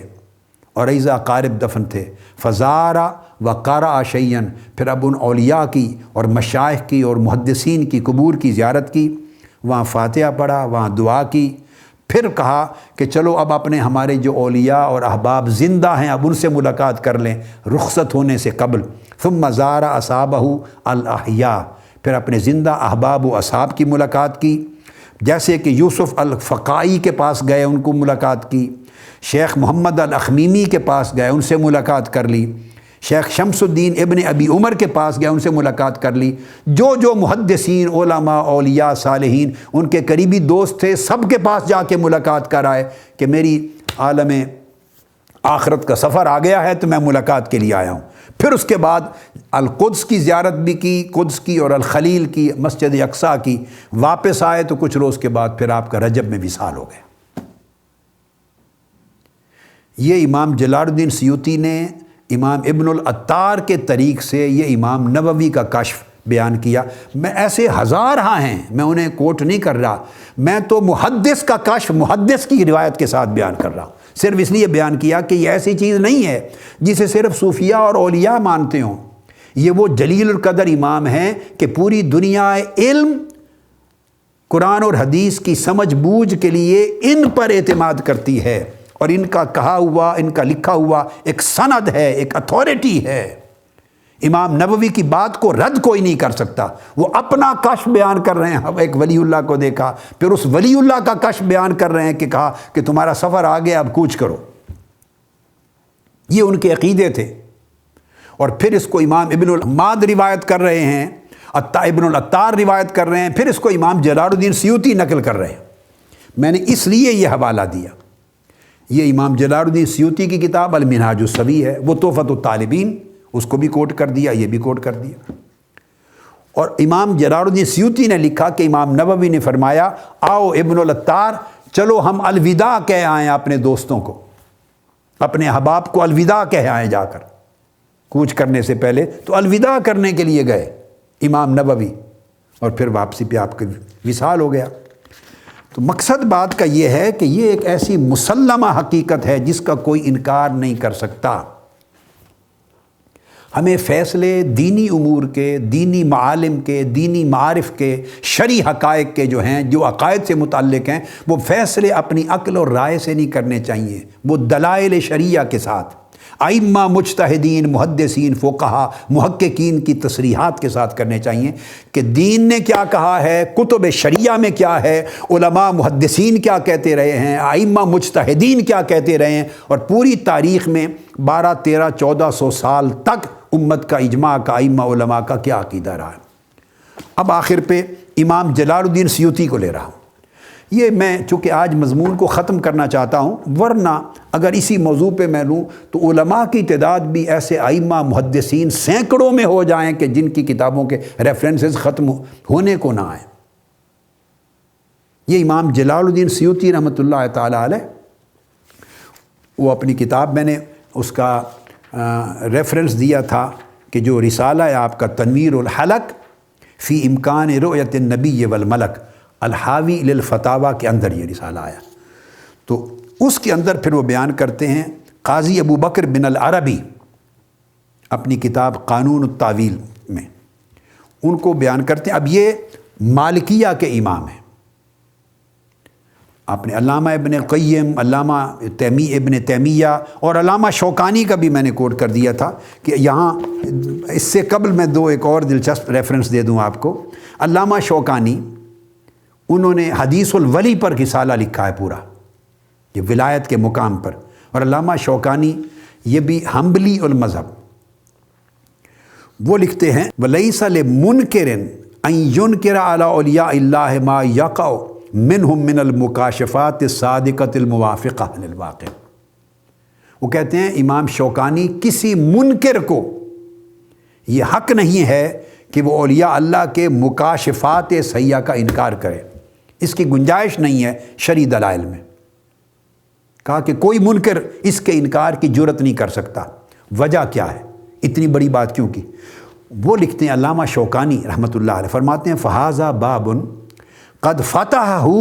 رسول اللہ صلی اللہ علیہ وآلہ وسلم، یہ دروازہ رسول پاک صلی اللہ علیہ وسلم نے خود کھولا ہے، کشف کا، علم لدنی کا، اور علم مکاشفات کے ذریعے حاصل ہونے کا دروازہ آقا علیہ السلام نے کھولا ہے۔ اب کوئی شخص آقا علیہ السلام کا کھولا ہوا دروازہ قیامت تک بند نہیں کر سکتا۔ وہ کہتے ہیں کما ثبت فی الصحیحین، جیسے بخاری اور مسلم صحیحین سے یہ ثابت ہے۔ پھر سیدنا فاروق اعظم کے بارے میں وہ حدیث آقا علیہ السلام کی بیان کرتے ہیں کہ آقا علیہ السلام نے فرمایا ان فی ھذہ الامہ محدثین وان منہم عمر۔ یہ میں شوکانی، علامہ شوکانی کی عبارت صحیحین بخاری مسلم کی ایک روایت سے پڑھ رہا ہوں کہ آقا علیہ السلام نے فرمایا کہ پہلی امتوں میں بھی ایسے اولیاء تھے جن سے کلام کیا جاتا تھا، مخاطبہ کیا جاتا تھا، جنہیں مخاطبہ اور مکاشفہ کا درجہ حاصل تھا، کشف کا۔ فرمایا میری امت میں بھی ایسے اولیاء ہوں گے، محدثین ہوں گے، جن سے کلام کیا جائے گا، جن سے خطاب کیا جائے گا، جن کے قلب کی آنکھوں سے پردہ اٹھایا جائے گا، جنہیں کشف عطا کیا جائے گا، اور وہ مالائے اعلیٰ کے علم کے ذریعے کلام کریں گے، ایسے ہوں گے۔ اور فرمایا عمر انہی اولیاء محدثین میں سے ایک ہے رضی اللہ تعالیٰ عنہ۔ اور یہ پھر انہوں نے یہ الفاظ استعمال کیے حدیث کے، یہ جو لفظ میں نے پڑھے یہ امام ترمذی نے اپنی سنن میں بیان کیے۔ یہ الفاظ انہوں نے بخاری شریف کے بھی الفاظ لیے، قد کان فی الامم قبلکم محدثون فإن یکن فی امتی احد فمنہم فعمر منہم، فإن یکن فی امتی احد منہم فعمر منہم۔ فرمایا پہلے بھی امتوں میں اولیاء محدثین تھے جن سے مخاطبہ ہوتا تھا، پردے اٹھائے جاتے تھے، اور ان کی زبان پر مالائے اعلیٰ کا کلام اور ملائکہ کا کلام جاری ہوتا۔ فرمایا میری امت میں اگر ایک شخص بھی ایسا ہوا، بالفرض ایک نے بھی ہونا ہوا، تو عمر تو ضرور ہوگا۔ اس پر امام ابن حجر عسقلانی رحمۃ اللہ علیہ صاحب فتح الباری بخاری شریف کی حدیث کی شرح کرتے ہوئے حافظ ابن حجر عسقلانی فرماتے ہیں مورد نفی میں نہیں ہے، مورد تاکید میں ہے۔ اس لیے نہیں وارد ہوا کہ نفی کر دیں کہ سیدنا عمر فاروق کے علاوہ امت میں کوئی نہیں ہوگا، نہیں، فرماتے ہیں نہیں، اس لیے کلام نہیں آیا، مورد تاکید میں ہے کہ میری امت میں بھی ایسے اولیاء ہوں گے، اور جب امت میں ہوں گے تو امت تو قیامت تک رہے گی آقا علیہ السلام کی، تو قیامت تک ہر زمانے میں ایسے اولیاء ہوں گے جن سے پردے اٹھا دیے جائیں گے اور ان کا قلب مالائے اعلیٰ کے ساتھ جڑ جائے گا، اور وہ پھر ایسے علوم لدنی ان کی زبان سے جاری ہوں گے اور ان کو کشف ہوں گے۔ حافظ ابن عسقلانی فرماتے ہیں کہ مورد تاکید میں ہے، فرمایا کہ یہ شان بیان کی جا رہی ہے کہ اگر ایسی میری امت میں ہوں گے، مگر عمر تو لازماً ان میں سے ہے ہی ہے۔ اگر ایک بھی اللہ پاک نے چاہا کہ میری امت سے ہو تو وہ عمر ہوں گے۔ تو فرماتے ہیں اس کا معنی یہ نہ لیا جائے، حافظ ابن حجر کہتے ہیں اس کا معنی یہ نہ لیا جائے کہ آقا علیہ السلام نے صرف سیدنا فاروق اعظم پر اس کو محصور کر دیا ہے، حاصل نہیں کیا، بلکہ تاکید کی ہے کہ ہوں گے میری امت میں اولیاء۔ تاکیداً کہا ہے آقا علیہ السلام نے کہ میری امت میں ایسے اولیاء اس شان کے لائق ہوں گے، اور دلیل کے طور پہ کہا کہ عمر بھی ان میں سے ایک ہے۔ یہی معنی امام ترمذی اپنی سنن میں جو حدیث لائے ہیں وہ الفاظ آقا علیہ السلام کے اس معنی کی تائید کر دیتے ہیں، ان فی ھذہ الامۃ محدثین، کہ آقا علیہ السلام نے فرمایا میری امت میں ایسے اولیاء ہمیشہ ہوں گے، وَإِنَّ مِنْهُمْ عُمَرَا، آقا علیہ السلام نے فرمایا ان میں سے ایک عمر بھی ہے۔ یعنی آقا علیہ السلام کے صحابہ میں سب سے پہلی شان اس کو حضرت عمر کو یہ مرتبہ حاصل ہوا، اور پھر باقی قیامت تک میری امت میں ایسے اولیاء صاحبان کشف و تحدیث ہوں گے۔ یہ علامہ شوکانی بیان کرتے ہیں، اور اس سے بڑھ کے امام جلال الدین سیوطی کو پھر کوٹ کر لیں گے آگے کسی موقع پر۔ ایک اور بڑا دلچسپ حوالہ میرے ذہن میں آ گیا، اور وہ شیخ محمد بن عبد الوہاب نجدی کا ہے۔ شیخ محمد بن عبد الوہاب نجدی، آپ ان کے نام سے واقف ہیں۔ یہ اپنی کتاب الرسائل الشخصیہ میں لکھتے ہیں، اور دوسرا رسالہ ان کا کشف الشبہات، 2 رسائل ہیں، دونوں میں لکھتے ہیں، اور وہ اپنا عقیدہ بیان کرتے ہوئے کرتے ہیں وَأُقِرُّ بِكَرَامَاتِ الْأَوْلِيَاءِ وَمَا لَهُم مِّنَ الْمُكَاشَفَاتِ۔ وہ لکھتے ہیں کہ میں عقیدہ رکھتا ہوں اور اقرار کرتا ہوں کہ میں اولیاء کی کرامات کو مانتا ہوں، اور ان کے علوم کشفیہ کو مانتا ہوں، ان کے مکاشفات کو مانتا ہوں۔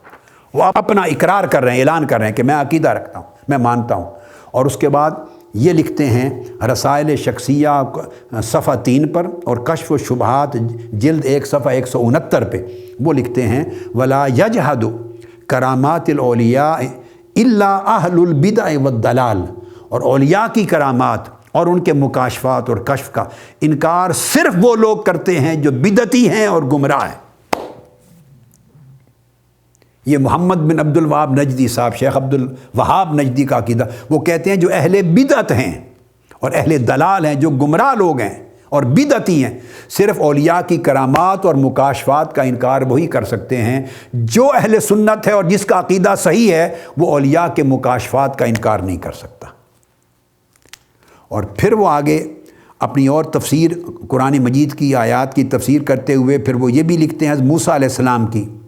والدہ حضرت موسیٰ، ان پر جو الہام ہوا اس کے تحت لکھتے ہیں وَفِيهِ إِثْبَاتُ كَرَامَاتِ الْأَوْلِيَاءِ۔ اس آیت کے تحت کہتے ہیں اولیاء اللہ کی کرامات جو آقا علیہ السلام کی پوری امت میں ہمیشہ رہیں گی، اس کا ثبوت ملتا ہے۔ تو جب قرآن مجید سے اس کا ثبوت ہو گیا تو اس کا تو انکار پھر کسی زمانے میں ممکن نہیں رہتا۔ تو میں چونکہ اس موضوع کو آج ختم کر رہا ہوں، امام جلال الدین سیوطی کی چیزیں اس کتاب سے بہت ساری کہنے کی ہیں، وہ آگے چل کر انشاءاللہ عقائد کے باب میں کہوں گا۔ صرف ایک حوالہ دے کے آج کی گفتگو کو سمیٹ رہا ہوں، ختم کر رہا ہوں۔ امام جلال الدین سیوطی نے اپنی اس کتاب میں حضرت قاضی امام غزالی کے ایک شاگرد ہیں القاضی ابو بکر بن العربی، اور یہ مالکی المذہب ہے، امام ہے بڑے جلیل القدر، ان کا حوالہ دیا ہے اور انہوں نے لکھا ہے، اور امام سیوطی نے اس کو کوٹ کیا ہے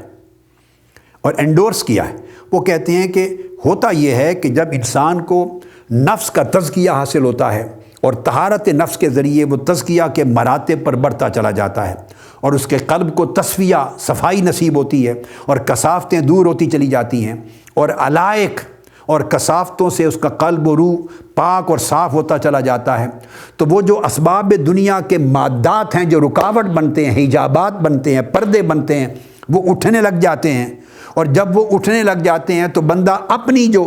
ہم جنس جو مادی دنیا ہے، جیسے بشری دنیا، مادی دنیا، نفسانی دنیا،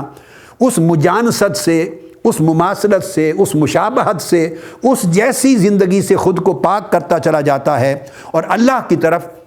متوجہ ہوتا چلا جاتا ہے، اور اس کا قلب و روح اللہ کی طرف بالکل اقبال کے مقام پر آ جاتا ہے، اور ہر وقت مستمرن اللہ کی بارگاہ میں اس کا دل حاضر ہونے لگ جاتا ہے، تو کوشفت لہ القلوب، اس کے دلوں کو مقام کشف نصیب ہو جاتا ہے،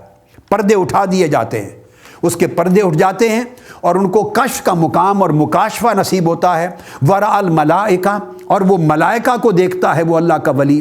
وسمع اقوالہم، ان کے اقوال سنتا ہے، واطلع علی ارواح الانبیاء، اور وہ انبیاء کی روحوں کے پر مطلع ہوتا ہے اور انبیاء کی ارواح مقدسہ کا کلام سنتا ہے، اور اس طرح انبیاء کی روحوں کی زیارت بھی نصیب ہوتی ہے،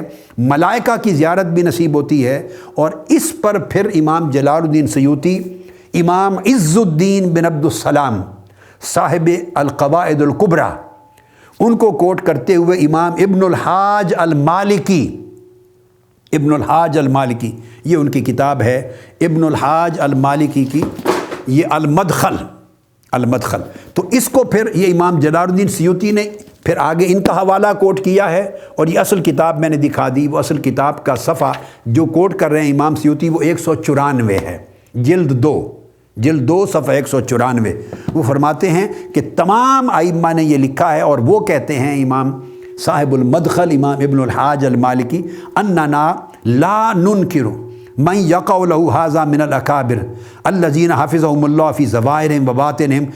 وہ کہتے ہیں کہ حتیٰ کہ آقا علیہ السلام کی عالم بیداری میں زیارت ہوتی ہے، قلب کا کشف اس مقام تک چلا جاتا ہے، پردے اس مقام تک اٹھ جاتے ہیں کہ اولیاء عالم خواب تو دور کی بات ہے، عالم بیداری میں آقا علیہ السلام کی زیارت کرتے ہیں، مشافہتاً آقا کا دیدار کرتے ہیں، آقا علیہ السلام سے سوال کرتے ہیں، اکتساب فیض کرتے ہیں، اور کہتے ہیں کہ ہم یقیناً اکابر سے جو کچھ واقع ہوا ہے اس کا انکار نہیں کرتے، نہ ظاہراً، چونکہ اللہ نے بھی ان کی حفاظت فرما رکھی ہے، اور باطناً بھی حفاظت فرما رکھتی ہے، ہم اس کا عقیدہ رکھتے ہیں۔ اور پھر وہ کہتے ہیں کہ بعض علماء ظاہر نے جو جاگتے ہوئے بیداری کے عالم میں آقا علیہ السلام کی زیارت اور دیدار، کشف کی اس مقام کی جو بعض لوگوں نے انکار کیا ہے کہ عالم بیداری میں بھی کوئی صاحب کشف آقا علیہ السلام کا دیدار کر سکتا ہے، تو کہتے ہیں کہ بعض علماء ظاہر نے اس کا جو انکار کیا ہے تو پھر اس کو رد کرتے ہیں، چونکہ انکار کرنے والوں نے کہا کہ ہماری آنکھیں فانی ہیں، اور فانی آنکھیں باقی کا وفات کے بعد جو مرتبہ آقا علیہ السلام کو مل گیا تو اس کا دیدار نہیں کر سکتی۔ تو اس کا جواب دیتے ہیں کہ انہیں نہیں، جب بندہ اللہ کی قربت میں جاتا ہے تو اس کی اپنی فانی آنکھ کو بدل دیا جاتا ہے باقی آنکھ کے ساتھ، چونکہ اللہ نے کہا وہ میری آنکھ سے دیکھتا ہے، اپنی آنکھ سے نہیں دیکھتا، اب وہ میرے کان سے سنتا ہے، اپنے کان سے نہیں سنتا، تو اس پر احکام فانی آنکھ کے احکام نہیں لگیں گے بلکہ باقی رویت کے احکام لگیں گے، لہٰذا باقی رویت سے وہ باقی ہستی کا دیدار کرتا ہے۔ تو اب وہ آقا علیہ السلام کے دیدار میں کوئی اشکال نہیں رہتا۔ اس کو وہ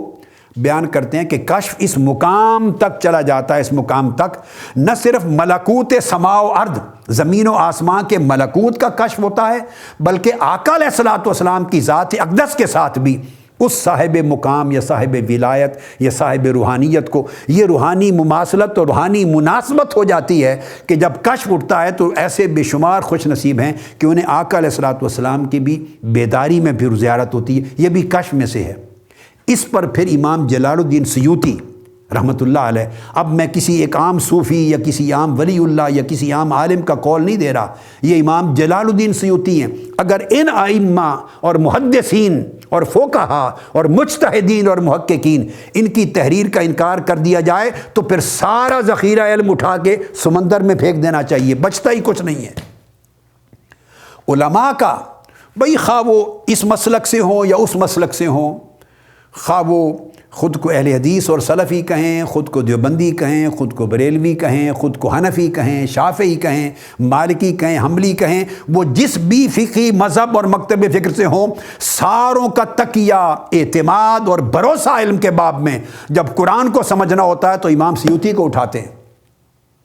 حدیث کو سمجھنا ہوتا ہے تو امام سیوطی پر اعتماد کرتے ہیں، امام نووی پر کرتے ہیں، حافظ ابن حجر اسقلانی پر کرتے ہیں۔ یعنی علم کے باب میں یہ وہ ائمہ ہیں، یہ قدوہ ہیں، یہ وہ اتھارٹیز ہیں کہ جن کے بغیر ہم ایک قدم نہیں چلتے۔ ان ساروں کا عقیدہ یہ ہے اگر ان کی بات کو اب نہیں ماننا تو پھر سارے ذخیرے ان کو اٹھا کے پھینک دیا جائے، پھر ہم اپنی رائے سے کوئی نیا دین، کوئی نئی شرح احادیث کی اور نئی تفسیر قرآن کی وضع کریں، پھر ہمارا تعلق 1400 سال کے علمی ذخیرے سے اور علمی تسلسل سے کٹ جاتا ہے۔ تو وہ پھر بیان کرتے ہیں امام جلال الدین سیوطی رحمۃ اللہ تعالی علیہ، وہ فرماتے ہیں، اور پھر امام سراج الدین ابن الملقن جو شارح بخاری ہیں، امام ابن الملقن صاحب طبقات الاولیاء شارح بخاری، ان کو اور امام سیوطی لکھتے ہیں کہ یہ اسی طرح ہے جیسے سیدنا شیخ عبد القادر جیلانی کو نماز ظہر سے پہلے آقا علیہ السلام کی عالم بیداری میں زیارت ہوئی۔ آپ نماز ظہر کے لیے کھڑے تھے اور بیداری کے عالم میں آقا علیہ السلام کی زیارت ہوئی، اور آقا علیہ السلام نے فرمایا عبد القادر میرے بیٹے تو خطاب کیوں نہیں کرتا؟ آپ نے عرض کیا حضور میں عجمی ہوں،